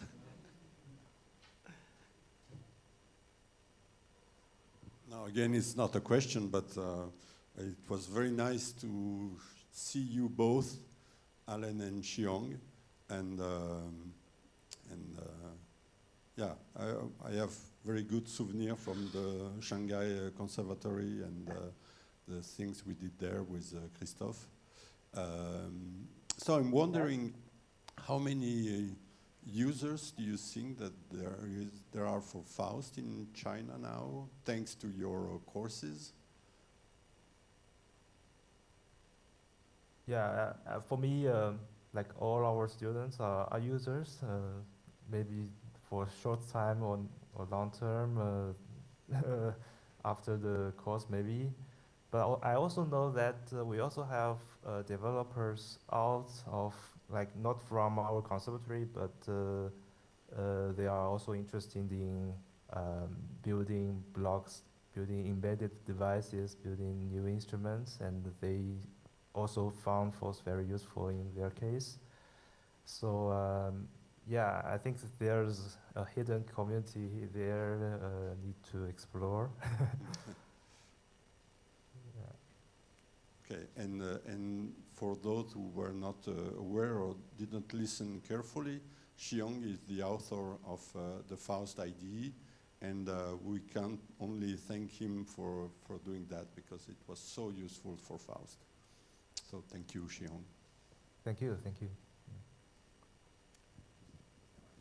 Okay, no one else? Yes. Thank you very much for your presentation of your work. I would like to know how do your students like FAUST, and what they like, what they don't like, or their feedback about the language and the ecosystem. Yeah, if I can answer that, we have plenty of students. Like when you are teaching in the 50 people class, or with three people, it's totally different. So from my perspective of view, for each class we have like over-motivated students also. We also have students who are totally not interested. And I feel that they all find the environment and the specialty of FAUST, which is explicitity. They can name each parameters and variables or signals, and they can just build build DSPs in a very clean way. And it is also my point of view, which FAUST is taking advantage. I know I also teach Max, and even for some DSPs I use in parallel with these two languages. Yeah, so Max also has its advantage. It's like if you have a ready-to-use block, you can just attach it, cable it, and it just sound. But in FAUST you need to do more codings, and this is also why I said that today when our students are used to vibe coding, they are less familiar, they're less interested into doing syntaxes and deal with the language errors. So I think there's an evolution here, and we need to consider. Yeah. I still hear you, Alan. Sorry. I just tell the server to stop the tone. 1 minute. It works. Sorry. Yeah. Yeah. Normally, if I just test it, it works. So it works. Okay. Sorry for the interruption. Can I have just a comment? The FAUST IDE is one hell of a tool, and I still use it for sharing things, but recently the lack of an AI assistant in it was really annoying me. So I installed Antigravity with all the fancy stuff, with the FAUST compiler, with FAUST to WAM, with a lot of utilities on my own local machine, and I just switched to using that instead. But here you have Anwar, one student of mine who is prototyping stuff, just trying ideas to bring some kind of AI assistance in the FAUST IDE, or at least going towards this IDE where you could maybe enter your credentials, and activate an online assistant. Or I don't know, but this is something we need to talk together, I think, today or tomorrow. Because, well, working without an assistant today, it's difficult, okay? So this is my point of view. And the FAUST IDE maybe should be upgraded in a way, or replaced or enhanced. I don't know. I don't want to throw it to the bin, but I don't know what you think. But so maybe it could be a topic of discussion, because tomorrow we've got an AI session, I think, first an AI session, okay? Okay, so Xiong and Alan, thank you very much for your presentation. Super interesting. Thank you. And just to end, I just want to finish with 10 seconds of video, which is recorded by Shihong and his students. Obviously, you can you can see the students is very like the FAUST programming. So I just want to finish with this video. Oh, okay, okay. Good. This is the students of Shihong, and he used SHDNA to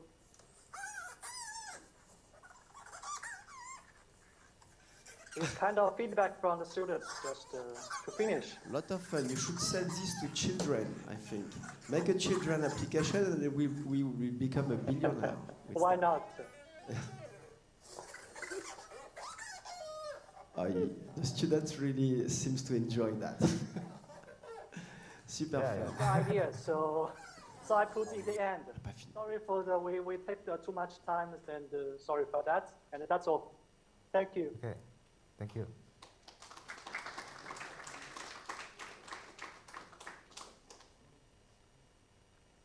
Okay, so now, John, maybe you can set up. So. Yeah, great to be here. Thank you. It's thank you, Jan, for inventing Faust, and Stefan for maintaining it, and Romain for introducing it to the children. My name's John Granzo. I'm from the University of Michigan, and I came here without a talk, more of an installation. I've really enjoyed this constraint of making a physical installation that fits in my carry-on baggage. And although it actually didn't make it into carry-on because I looked up everything, but the bolts I had to use were over 6 centimeters, and those couldn't go on the plane, so it had to go under the plane. But it is in the room, when you enter the building, the room to the right with the glass window. I hope I can sort of leave it running for the duration of the conference. So I don't think you have to go see it now, but you're welcome to. And I think it's a small enough conference that I can talk to you at coffee breaks if you have questions about it. I teach, in addition to a sound synthesis course at the University of Michigan, where I teach Faust, I also teach a digital fabrication for acoustics class, where we do milling, 3D printing, laser cutting to build instruments or sounding toys or acoustic experiments. And I've always wanted to get my students into the ceramics studio first, because I find ceramics is such a tactile and also additive and subtractive approach to making, and it's a part of such a long history of fabrication.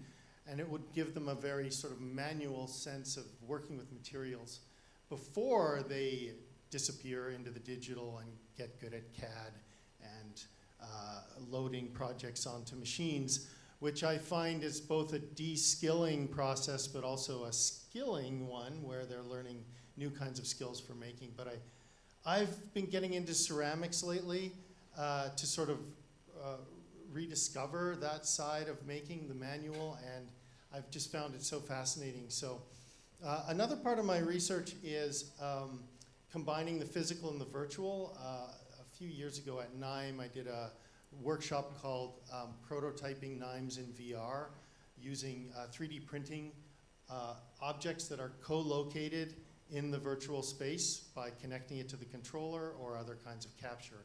And there's always a disconnect between the virtual and the physical. It's either slightly offset in space, or it's a disconnect in terms of expectations. For example, you in a VR environment, you might expect to be able to move your hand through objects. So it actually violates a very relatively novel expectation. So this piece is a little bit about that. It combines physical activated tiles that represent sort of fossils in the history of electronic music, both analog and digital, and synthesized versions of those tiles in Faust. So it's got a Raspberry Pi running Faust, it has an Arduino, it has a relay, and electromagnets activating springs that are tapping these tiles.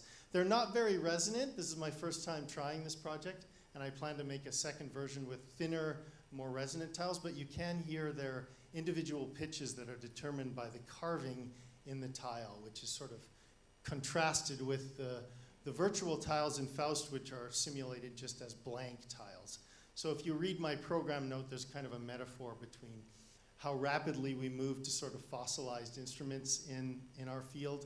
We invent them, they're interesting, they don't necessarily have a purchase on repertoire, and they end up on the shelf or as part of an exploratory process. So these are kind of fossils. See if you can recognize an instrument invented by someone in the room.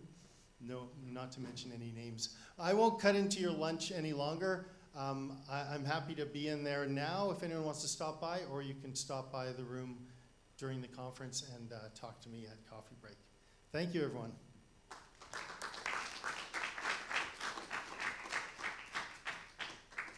Okay, so we're not going to be late. This is a great surprise. Okay, so, oh, sorry. We're not going to be late, so this is good. By the way, the lunch is being installed because I just said that we were going to be late, so maybe the food will be late now. And so I encourage you to visit John's installation right now. Maybe we can go all together. I don't know if we can go inside all at the same time, so maybe discuss, take your time, and in 10 minutes, 15 minutes, the lunch will be ready. So I asked to put some alcohol, but it is not official, okay? And don't drink too much. So don't sleep this afternoon. But this evening we will have some more. Okay. Okay. So thank you very much for this morning. It was about education.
son là. Quoi?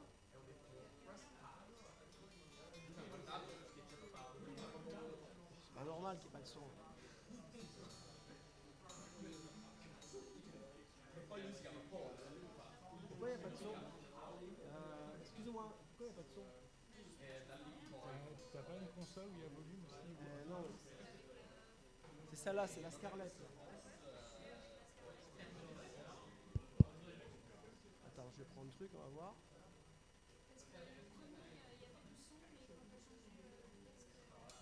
Alors, je recommence, écoute, je ne comprends pas. D'accord, il y a du son, là. Ok. Attends, je vais m'assurer quand même que ça... Live.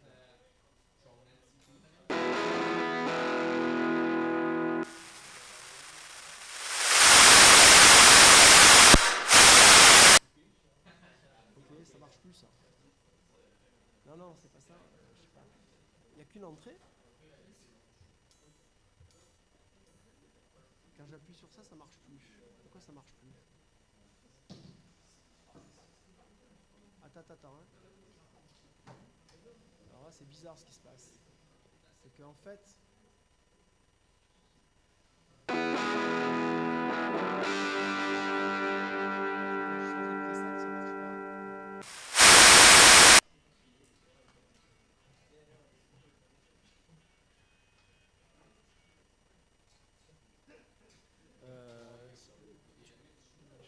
on prend ma carte son à moi. Elle est là. Non, il est là, la carte son. Attends, hein. On va tester avec ma carte son peut-être.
C'est quand je change de preset que ça pète tout. Qu'est-ce qui se passe? Pourquoi ça pète quand je change de preset? Non, c'est quand je change de preset. Ouais, non, mais c'est pas ça parce que j'ai un souci, c'est quand je change les presets, ça marche plus. Alors pourquoi ça change plus? Attends, je vais tester en local pour voir, c'est peut-être pas la bonne version. On va voir. Bouge pas. Ok, on est presque prêt à partir. Je fais juste un test rapide. En full FAUST repo. J'ai peut-être cassé un truc. End user arm 2. Host index.html. Open. Je vais juste en avoir le cœur net. Si, like. Ok, tant pis, sinon on fera avec. Là, t'as pas de son là? T'as pas de son là? T'as du son là? J'ai mis Audiobox, c'est celle-là. Hein. Ça marchait tout à l'heure. Ça, c'est ton entrée, mais ta sortie. Elle est derrière, c'est la sortie live. Non, mais j'ai rien touché, j'ai les mêmes réglages que j'avais avant.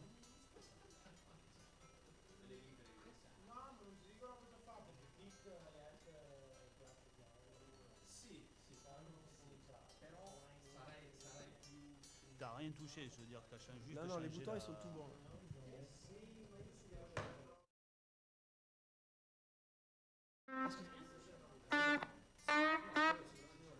décolle ton truc.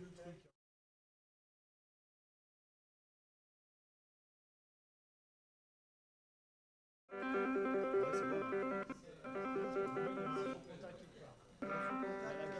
Dans l'USB peut-être. Elle est branchée où cette carte? Tu peux regarder où elle est branchée?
Some small.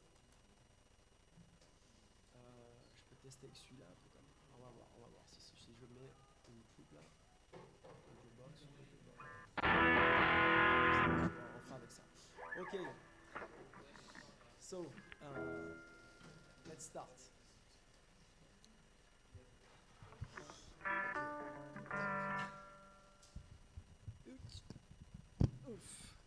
Okay, sorry for the small delay, but every time if we plug too many wires, we don't know what to expect. So we're going to present a work we've been doing with Jérôme for years now about guitar tube amp simulations. And actually, we stopped in 2022 working on that because of the neural network shift. Everyone stopped trying to simulate or emulate electronic circuits and so on, because now it was so easy to put a microphone in front of a speaker, send some audio files to a guitar amplifier, record the results, and then train a neural network to do the same. But if you do that, what is happening is that you are simulating a snapshot of a given setting on your amp, okay, with the dynamics, with the texture and so on, but it's difficult to tweak the parameters afterward. You can do it by pre-processing stuff or post-processing, but it's complicated. And some companies like Neural DSP, I don't know if you know them, who are selling a lot of gear that uses neural networks. They've got robots that turn the knobs, you know, to make different models for different settings and then interpolate on the fly the settings. And this neural network usually involves a lot of computations. So this is why we stopped, because we've been working for a long time on such things with Jérôme. And at the time, we were a bit original because we were working on the web. So we were making simulation running with the web audio API on the web, because my specialty is doing research with web technologies. And we were, I think, the first one to achieve good results with web audio-based tube guitar amplifier simulations. And we got some prizes for that, and some of our software are sold, commercialized by the CNRS. So that is the idea. So I'm a professor at the university and working also with the W3C with making web standards. And I'm part of the web audio working group who design and is maintaining the web audio API. And Jérôme? Hello. So I'm more into signal processing, analog stuff. So I'm working mostly on signal image, audio, biosound, so also a lot on the acquisition and also in biomedical engineering. So I'm really more an analog person, working with sensors, working with processing, I mean, at the analog level. So, and I have a very, very long, more than 40 years of design on tube amplifiers at many different levels, especially avoiding all the new stuff. Okay, so we've been working on this topic since 2017, and but at the time we found some limitations with the web audio API. For example, it cannot process the signal at a sample level, only by block of 128 samples. Now it can use a lower size for audio buffers with the new version of the API that is still experimental. But at the time, we were limited to 128. So for some parts of the amplifier, in particular the power amp, in 2022 at IFC, we presented a work with the recreation in FAUST of the power amp stage. So what are all these stages? I'm going to explain after that, but these are the software that is being commercialized by the CNRS. Here you can see 4 different simulations for metal, for blues, classic rock, for clean and jazz, and also an acoustic simulation with an electric guitar. And you can see Kiko Loureiro, who is a very well-known virtuoso on the electric guitar, playing with our simulation at the Larvik Festival, Guitar Festival the last year. And the guy played place between 1 million and 2 million notes per second. So latency was really a problem, but he said, no, it's perfect. So we're super happy.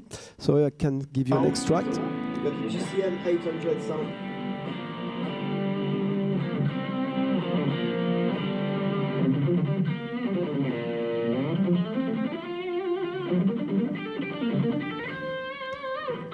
Variations.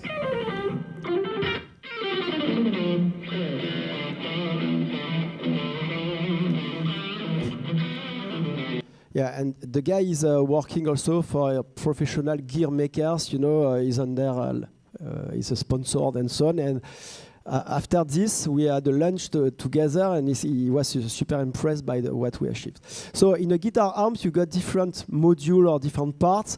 You've got the preamp that is first turning the current coming out from the guitar that is in microvolts, because the strings moving in front of microphones are generating some small currents. And this is the main part for giving the texture of the sound, the timbre? C'est en anglais, je sais pas comment. Okay. Timbre, yes, okay. Then the coloring of the sound. Then you've got the tone stack for bass, middle, and treble tuning.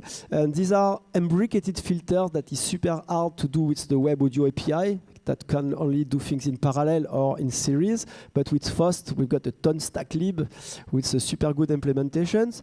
And the power amp corresponds to the master volume and the presence setting, that is a special filter that is in a feedback loop. And this is tricky to emulate. And also you've got some extra modules like the reverb. Sometimes you got an equalizer or integrated chorus like on Roland Jazz Chorus amplifiers. And if you look behind, you can see different type of tubes.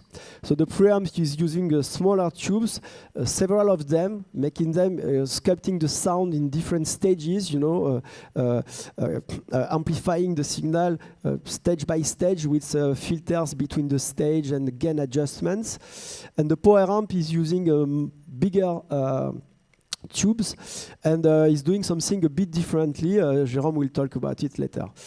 And then you've got the speakers that play an important role. I would say roughly about 60–70% of the final sound is really depending on the speakers.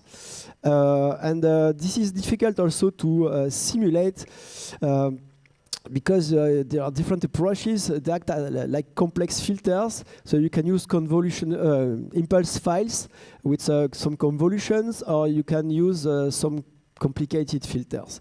And we cannot use impulse file with FAUST, so we find some tricks to do that. So the challenge, because our friends Stéphane and Jan said to us all the time, why don't you do this 100% in FAUST? And I said, it is not possible. We are using some specific stuff from the Web Audio API, like dynamic wave shapers and so on. But this time, okay, we tried. So the idea was to reuse first existing parts, like the tubes lib that is coming from the GuitarX project, an open source project for doing guitar amplifier simulation on Linux. The tone stack lib, I don't know who created it, but I think it was David Ye with Julius Smith, no? It's also good, but the papers were written by Julius and David Ye at the beginning, yes, okay. And the power amp is from our own work, so we didn't touch it for this conference, we reused it. And then, well, we tried to emulate speakers with some complex filters in FAUST. And also we decided to propose new models for the tubes and the preamp, because we had ideas with Jérôme for a long time, and with the help of AI assistant, it became feasible in an affordable amount of time. So we tried it. So the first demo is the end user application. I really finished polishing this week for the professional guitar teacher who will play on it this evening. There will be a performance by Roger Lartaud, who is going to demonstrate that. He plays much better than me. So this is the demo that was a bit bugged earlier, but it's not a software bug. I think it's something related to the signals here. So this is something I created for end users. It can be controlled using MIDI. I've got a MIDI controller here. Normally, if I press the pads, it changes the preset, but this is what is breaking the stuff. We've got also some audio effects here. All were written in FAUST and compiled to web audio, exported as web audio modules, web audio plugins. This is the de facto standard today for plugins on the audio plugins on the web. And Stefan and Jan participated to that with us. And we've wrote a kind of definitive paper called 10 Years of Web Audio Modules on the Journal of Audio Engineering Society. So let me show you how it looks like.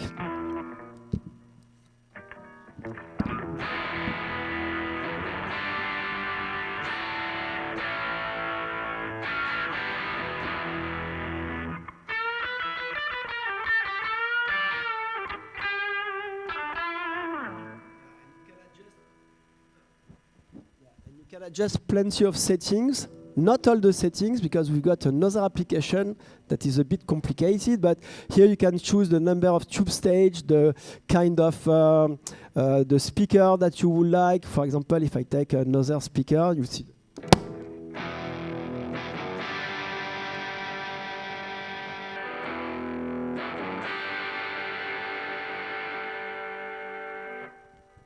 And we can also adjust internal settings, more advanced internal settings, like the gain between the stages, the filters between the stages, where you want the gain button to have effect between stage 1 and 2, 2 and 3, 3 and 4, or in all stages and so on.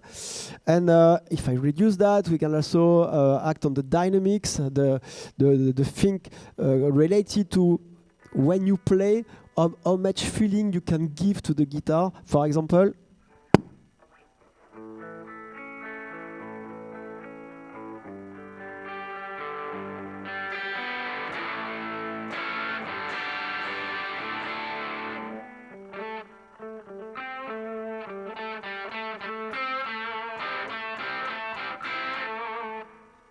you see, the harder I hit the strings, the harder the distortion becomes.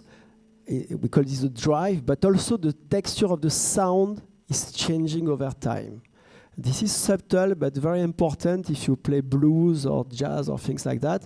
And we will talk a bit in detail about by looking at some equations and curves. And now let's go on. Okay, so yes, with web audio, what we did for simulating the tubes was tweaking in real time the transfer curve of a wave shaper. This is something we did using the envelope. So the input signal is changing in real time the curves here.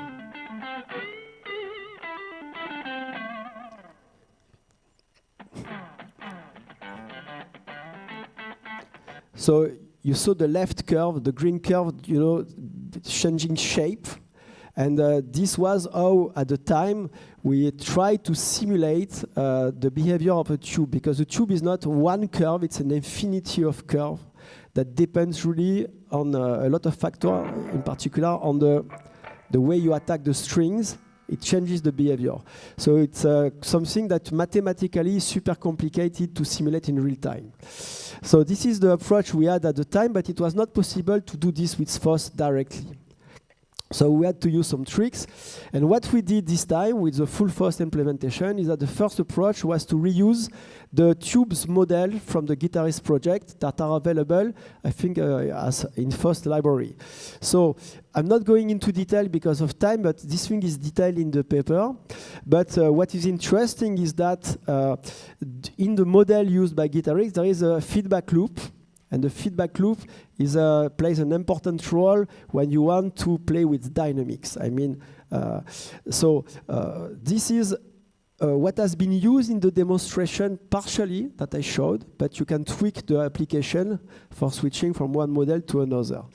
So for that, The full FAUST code is open source, and you can download it and compile it and run it. And it runs like that. It runs as a lab. Okay, you can play with some sample files too, but it runs as a lab. So here you can tweak the kind of the model of the tubes. You can tweak more things than what you saw in the previous application, and we use that for doing very first adjustments. Okay, so let me go on because this is not the most interesting part. The second approach. Sorry. So we decided that going away from the C++ library and trying to really work on the thing directly, we would look how a tube stage, for example, this is one of the tube stage, analog coupling triode stage in the preamp. You can have more or less up to 5 of them, like in very crazy amps like the EVH from Van Allen with PV. And it works, oops. And it works, so here you've got the triode core, I mean with with plate, the grid, and a cathode, and so you've got different parts that are very important. So this part, I mean, gives the input and the command. On the bottom, you've got where the electrons are coming from, and on the top you've got the plate that attracts the electron. So, so from the signal you've got the grid current modeling that we did some modulation, and you've got the orange part controlling it. We've got the cathode bias part in purple that will tell you where you are on the tube curves, and you got the triode core that is what will produce the sound. So here the grid current modeling, I gave two examples of how the grid is controlling the cloud of electron that is produced at the cathode. So there are negatives and they're attracted by the positive plate on the top. So if you got a voltage that is in the middle, that will accelerate a certain amount of electron and create a current. And if it is at the plate voltage, it will attract all the electrons, so you will be saturated. So that's the way the envelope will have influence on how much current is produced. For example, here you've got the oscillations, I mean, picking some string, and you can see on the red curve that you create what's called some breathing in the sound that will evolve depending on how much you attack and how some kind of amplifying effect on the more you play hard, the more you will change the place where you are working on. So here you've got the 2x7 very interesting curve on the top right, where you got all the curves and the response of a tube for a plate voltage and also the current that you're putting on the grid. So you see that you will have a lot of non-linearities depending on where you are working on. Where you are working on is where all the curves are crossing, the yellow, the red, and the green and the purple. And it will, so we simulated with a hyperbolic tangent with some bias and some gain, working on the gain and the bias. So you can see on the image on the right below where you can play with the bias, the red point, and it is where you will be on these curves. And with a gain and the fx function that will, as Michel showed before, create some saturation, but some harmonic saturation, you will evolve from a more linear behavior up to kind of sigmoid behavior, creating a lot of harmonics that people are looking for. So how the cathode bias shift works. So we simulated with a very simple way of doing it, having a central point and using the envelope and the coefficient on the bias to move it, trying to simulate the tau constant that represent the RC network that was on the cathode of a tube. So here, I mean, you've got the typical tube, I mean, with this RK, CK, that tau is equal to RK times CK. So again, the tube. So we see how the biasing point is moving up and down depending on the sag. So creating, it's a sag linked to the cathode biasing, and it's not a power sag like in the power amp. So, and you have these very interesting curves that were directly obtained by FAUST in our code, that when you put some strong attack, you create some compression on the sound. When you release, you've got the note rebound, and when you start to attack with a diminishing amplitude, I mean the compression is kind of constant and going up after. And depending on the tau, so depending on the RC network that you simulate in our code, you're able to have different behavior on the strings. Like when you do tight, fast tracking, like modern high gain, you saturate, I mean, so you've got this cathode biasing sag coming very soon but releasing very fast. When the tau is a bit bigger, you've got this classic rock behavior where it takes more time to go into the sag of the cathode biasing. And when you have the vintage tweed style, very spongy, I mean, it's almost no sag at all that comes from the system. So now Michel will talk about the model 2 that is more integrative of all that. Okay, so this was what we called model 1, because it's really a recreation of what is in the electronic circuits. So the advantage is that if you look at the electronic circuits and take the values, you can adjust the parameters. Okay, but it's quite complicated because you've got 3 pieces of code and a lot of computations. So I had the idea to unify this and having a more perceptual approach. So we know that the drive, I mean the amount of distortion, is depending on the attack. And the texture, the harmonics, depends also on the bias that is moving along this famous curve. Okay, so when you attack, it's a bit like the curve is becoming more like an S, but it can become asymmetric. And depending on the amplifier, you can adjust this thing. You know, the guy who designed the amplifier, you can have some setup. So the final equation from the idea I got was to use the tangent, because that has this S shape. And you put the envelope both on the drive, the G factor, and both on the bias. But you know, the behavior depends on the moment the envelope the hysteresis is growing up, the sound is loud, getting louder and becoming softer. Okay, so you've got fast envelope, attacks, and slow envelope for the release. So what do is that we integrated this, and this is the advanced settings of the tube model called model 2, is that this is the first code if you are curious to look at it. It's only 4 lines of code. But the thing is that we can adjust some settings. Like, for example, the attack is the time constant that is used for telling how the amplifier, the tubes will react to a peak attack. Okay? So slow attack means,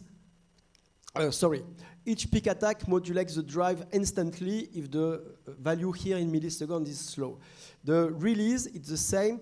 Time constant for the slow envelope in milliseconds. The short release means a modern and punchy feel, and a slow release corresponds to the old tubes from the 60s and 70s for more classic rock.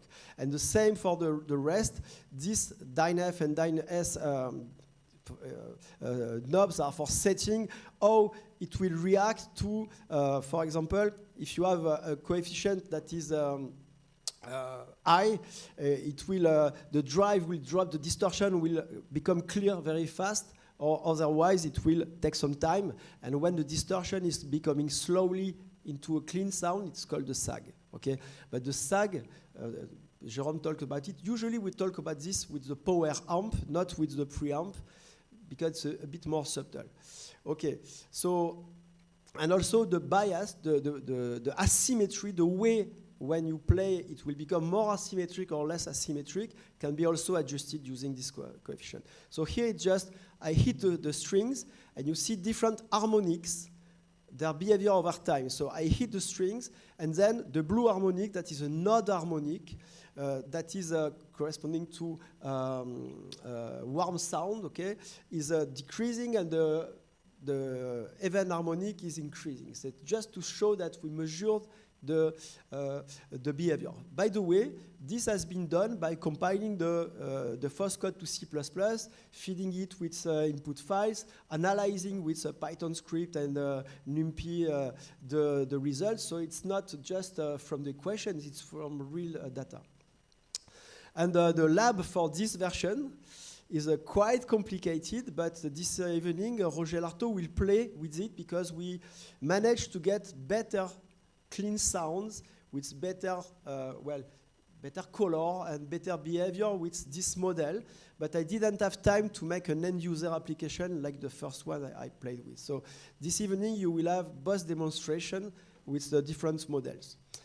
And nearly we can conclude. It's how this has been built. Well, I used anti-gravity. Okay, this is my tool with different models for doing this. We reused some code, you know, from the power amp and so on. So I indicated to the AI assistant, do not touch these things, and all the rest was done, you know, without writing code. So I really did some vibe coding, but spent a lot of time.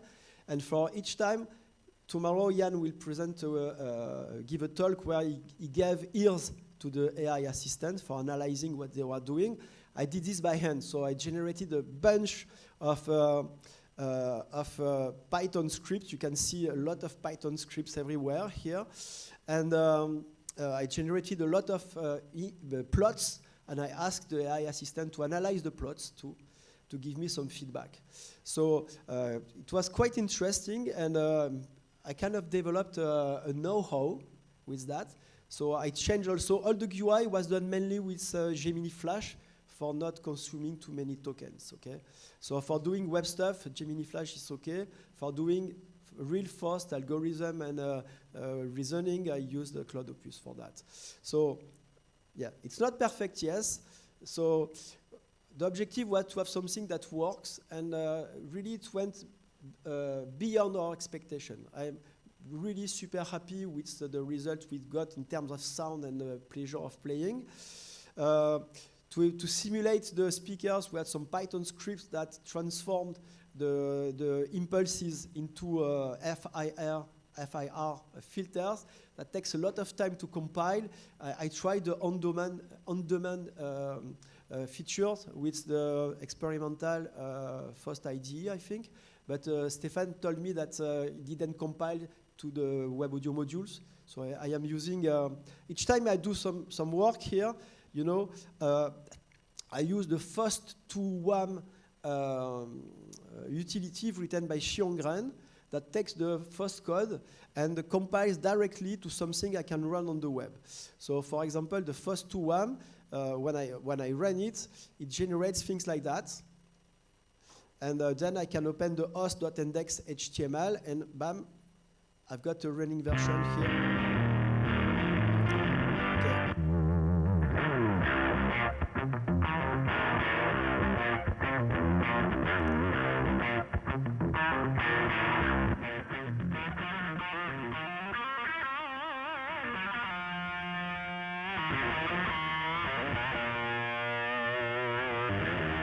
So with the sample, it gives a good idea of what you can get. And here I can tweak everything.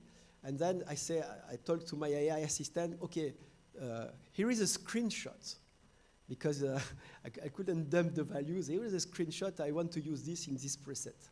And so it's a bit empiric the way we worked, but we were quite happy. So okay, the poem, okay, I go to the conclusion. Okay, Jean, what do you want to talk about? Okay, yeah, going to the conclusion, one thing we could notice is we were able with FAUST to obtain things that we are never able to obtain before with our clear sounds. I mean, it was really pure. It was very, very low latency, whatever we were doing. We were really in control of many things, like the presence that we are never able to obtain without FAUST.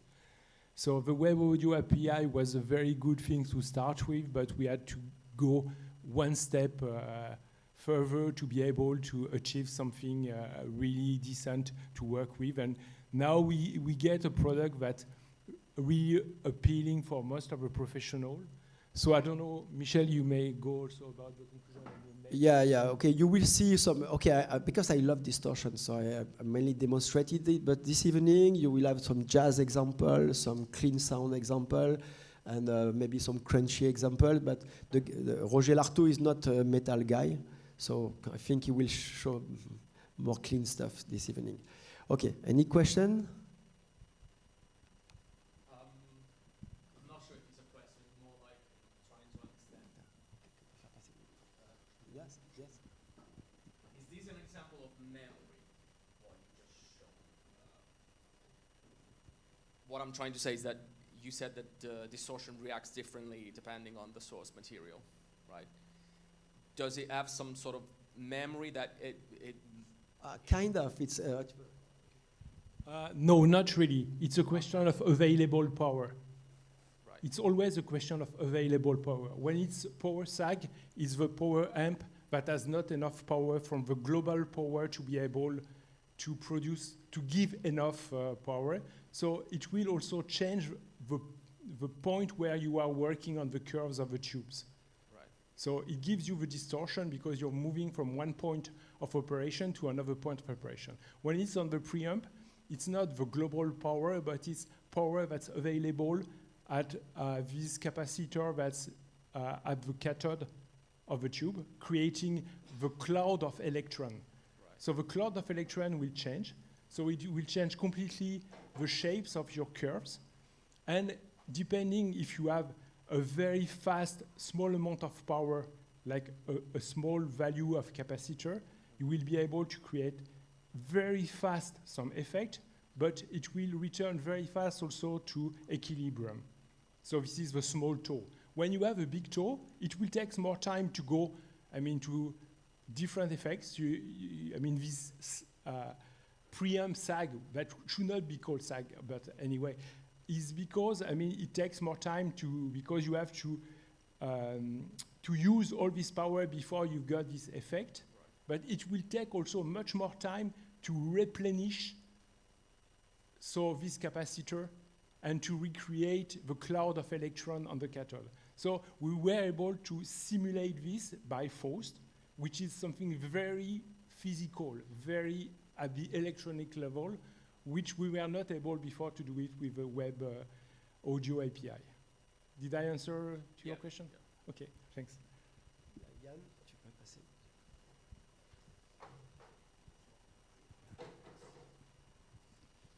I was wondering, this idea of using two different envelope followers, is it a new idea that you have, or you were already doing that? Well, because it's a super interesting idea. You want the truth? Yes. Yeah, okay. I had the rough idea of this model, okay? And like Julius, I talked with the AI assistants. I discussed for 1 week. And I said, but why, I was discussing, why can we unify this for having a more perceptual approach? And he said, yes, you could use two envelopes. So no, it's not my idea, it's the AI assistant idea. And then I wondered, has this been published already? So I did some state-of-the-art research because I didn't want to steal someone's idea, because the AI assistant suggested it. So I couldn't find the last approach, the model 2 approach. I couldn't find anyone doing this. It has been suggested after a long discussion. I've got all the proof. The proof. Yeah, I kept everything. So, but it was interesting because the very first tests were super promising. So I kept fine-tuning that. Oh, it's a super interesting idea. Yeah. Yes.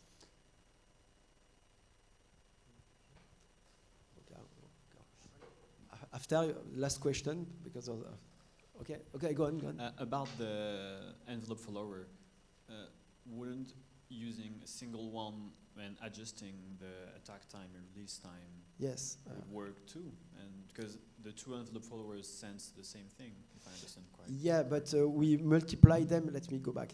Yes, you can see here the different envelope followers here. They are just using some coefficients, so they are scaled here. Okay, and then we use them. You know, for example, for the drive, the fast envelope follower, the one that corresponds to the attack, is taken into account to augment the drive, and the one when it's slowing down, you know, when the second envelope follower is subtracted from it. So it removes from the drive. So it was a kind of balance between attack and release. Okay, thank you. May I add something about that for somebody who knows a bit about you? It's like if we were changing the capacitor from the attack to the sustain. So it enables to have very fast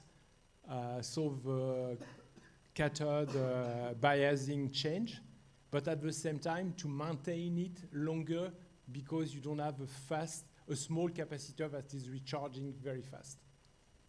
That's the idea. Okay, thank you. And only the second one is taken into account for the bias shift. So we try to simulate. I compared also the result from that, from what we had with the 3 different parts, you know, the model one. And but the curves were, I didn't want to show them because there is still one thing that I'm not happy with. So yes. So do you feel it when you play with the model? I mean, these 2 different envelope followers. Do you understand my question? No, it's not very clear. Okay. Can you feel it when you play it? Oh yeah. You hear it for sure, yes. Because it sounds like it should sound without forcing the thing. No, I mean, yes, it's something you really feel when you play. You know, when you attack the strings, it's a bit more spongious, you know, if you change these settings. And for example, some people, okay, I'm not going to cite any example here, but I've got some example Stefan sent to me, are using static curves, you know, or are using, well, a neural network that is not really simulating all the dynamics that I showed, okay?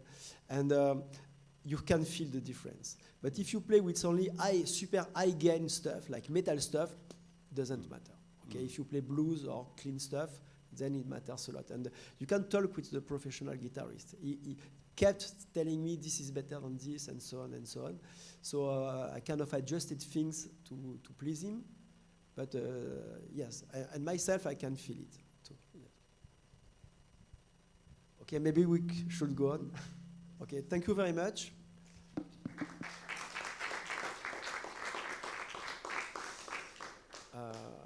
Let me go back to the program. So who is next? It's Peter. Oh, the keyboard. They didn't bring the keyboard. Ah, it's here. Okay.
always difficult with technical stuff. But yeah, so very happy to be here. I'm Peter, and I have this project called WebAssembly Music. It's actually been a hobby project. It was kind of something I started with some years ago, or the background for this has been all the way back to when I was playing with the Commodore computers in the 80s, for the Commodore 64, the Commodore Amiga, and I was part of the demo scene, and we were doing tracking music. That was kind of my introduction to computer music. And always, you know, after that also wanted to create my own music software, and did that in various attempts over the years. And now it's this that is my project.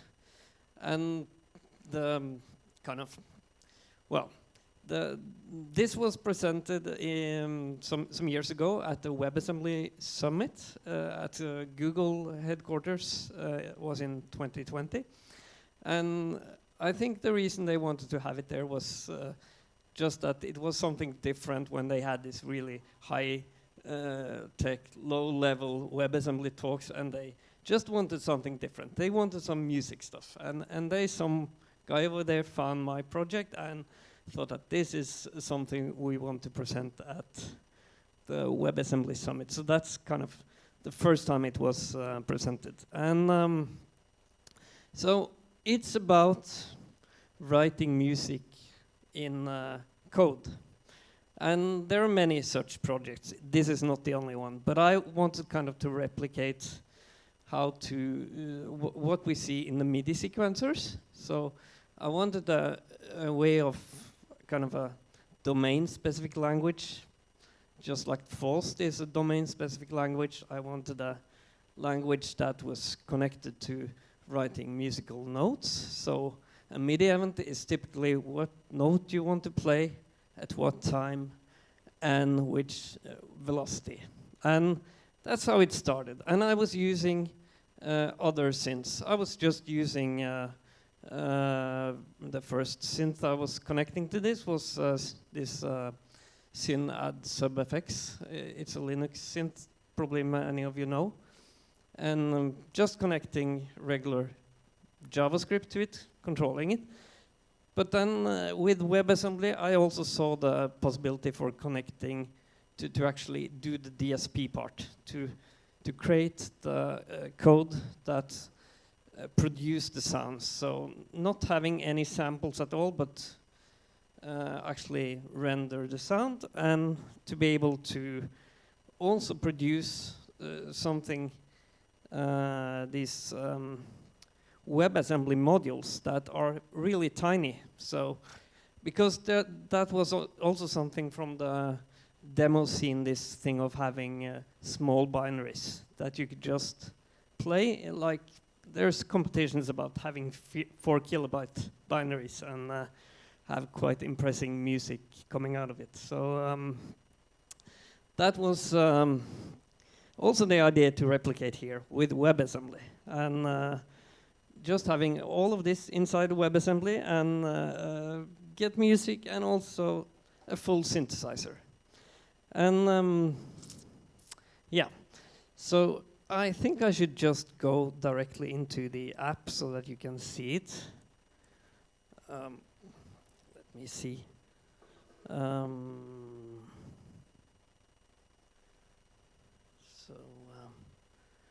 next here, probably should make it a bit larger. And you can see the MIDI keyboard is connected, and let's see now if there is some sound also when I press play. And this, now there is no sound, but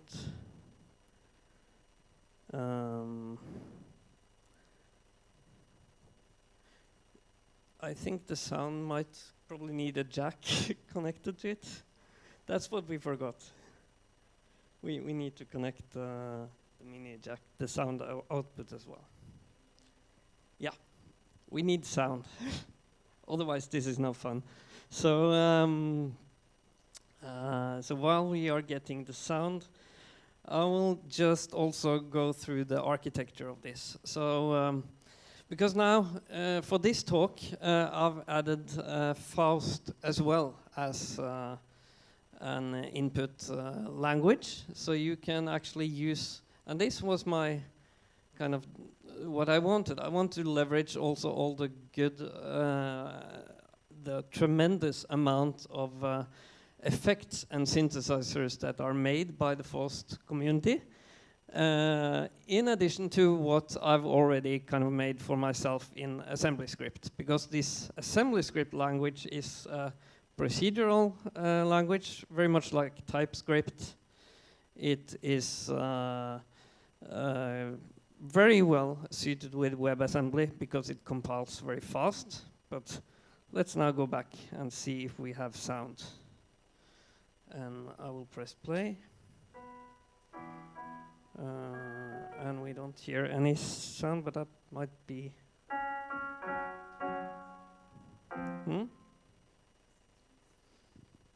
In my settings, audio output maybe, yeah?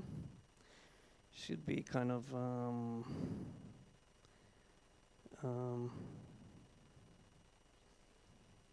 here. And external headphones, it says. So this is the right. We have sound from the MacBook speaker, so but not on the external headphones. So then it's going in your way, I guess. Okay, so we can just, you know, I will start playing this. Oh, now we have sound. So this is good. And this thing here is kind of, if we just look at the synth, oh, there's a monster behind there. We'll see more of that later today. If we go into the synth here, you can see that this piano, for example, it has an exciter, which consists of noise and into 75 all pass. So it's generating the exciter for this piano here, and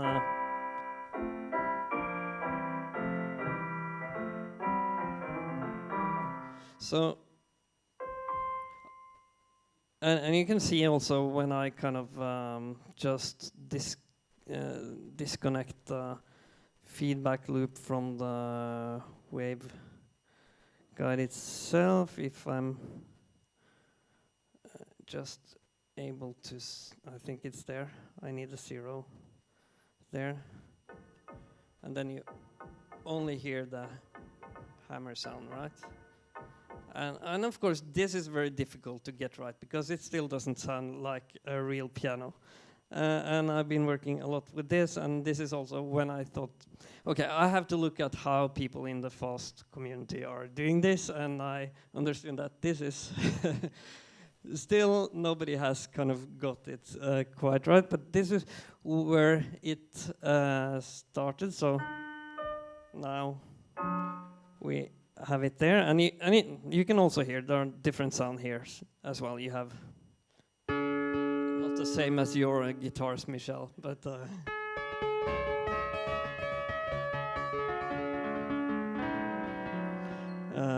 I think actually this bass here is not that bad.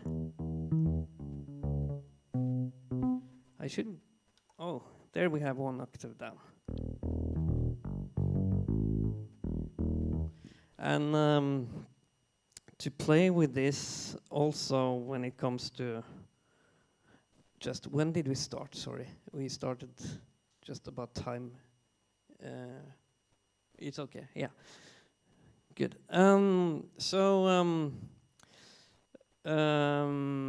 Yeah, so when it comes to writing the sequence, that's kind of where all of this started. So this is written in JavaScript, as you can see here. And I'm not sure if I can... okay, I'll try to do this with one hand. Oh, wow. we have mic stand. So maybe I can just turn on that one instead. So now, okay, good. So now I can try to write some code also while just to show you. Just to show you how this JavaScript language works for writing the music. I'll just say loop here, and I'll just create a track 0 and steps. So you have two different modes. You have a step sequencer and you have a note sequencer, and you write the notes that you want.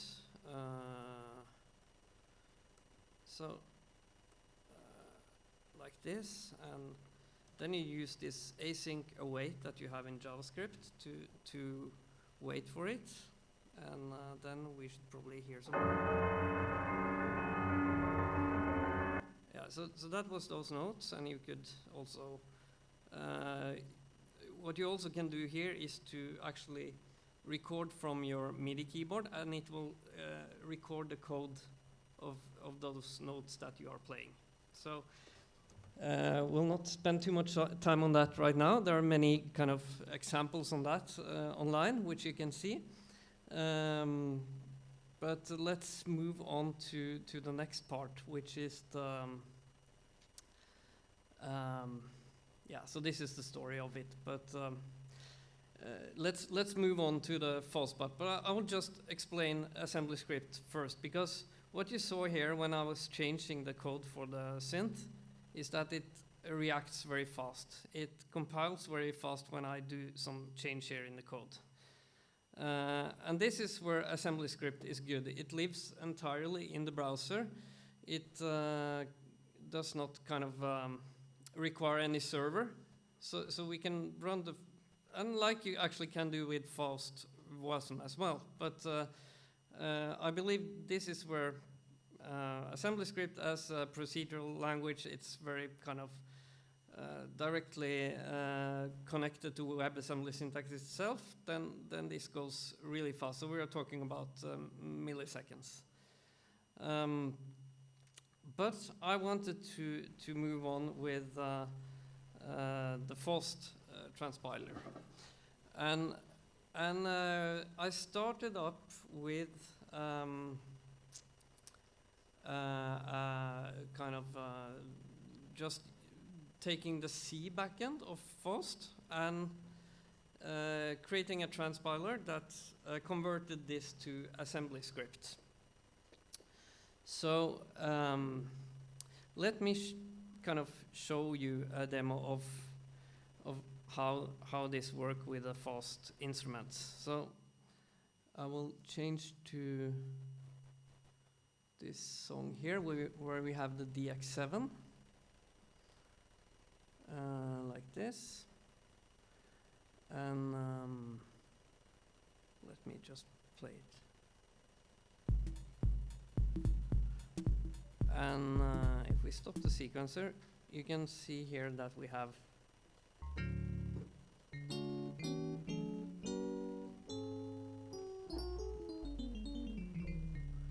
so we do have the sounds from that.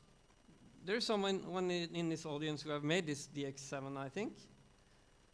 Not sure, but yeah. So you can, and this is FAUST, and what you can see here is also that we have all these DX7 DSP files here. So. It's like a FAUST IDE, but it's not going directly to WebAssembly. It's going via assembly script and then to WebAssembly. And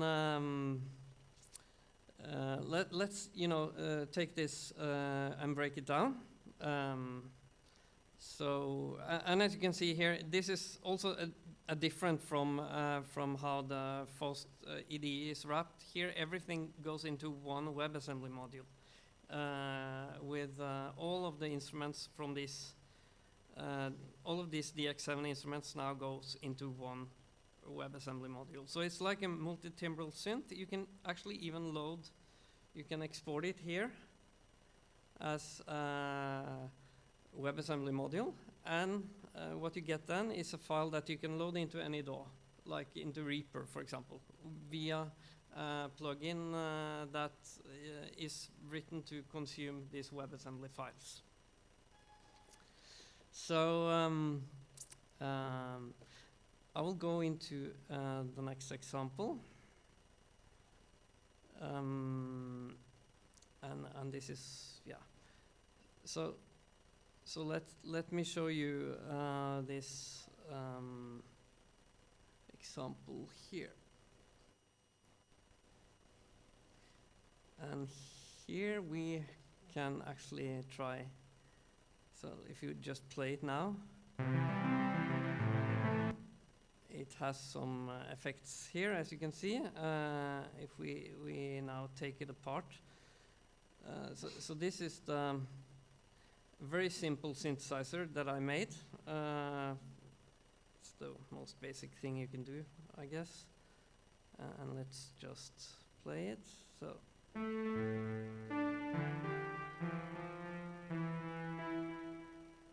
And it should also now respond when I do some changes there. So now you can hear it's a plain sawtooth. And if I now bring this back in here, then we have the chorus back in. And we also can wrap this, we have this delay effect, as you can see here, this tapir, and it's here. And yeah, we can control this from the TypeScript here. So if I want to kind of change the delay seconds, I can do that here. And I have to, yeah, you could hear now it was slower. And so what I get, and we have to actually go and see in Visual Studio Code, because we have discussed this during the day, how to connect the LLMs, and this was one thing that I also really need to do, because I must admit that FAUST is a bit new to me. I haven't really kind of dived into it. I'm not an expert at all, so I've kind of used this also to learn it. And then it was really important for me to get the LLM assistance. And what I did then was to create a bridge here from this web IDE into my Visual Studio Code. And now you can see that what is here is, you see it well? Yeah. You can see that there is a bridge here, and it has mapped the files that are in my in this repository I'm working on. So there's actually Git compiled to WebAssembly here as well. Recording in progress. So it connects to a Git repository, and then I also have it available here. So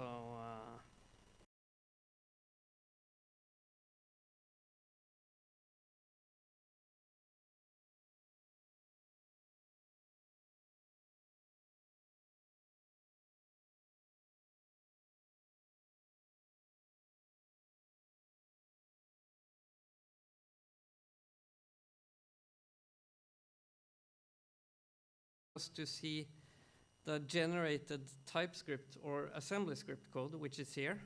So from this simple recording in DSP, progress, you get this assembly script code produced by the assembly script backend that Stefan created just after I told about this C transpiler. So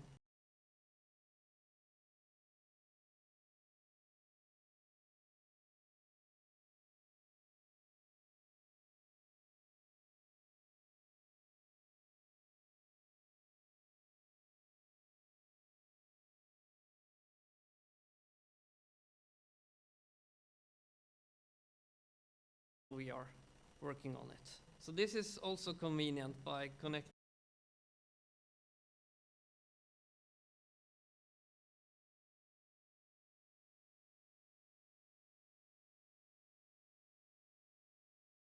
one instrument I found, which was the one I started with,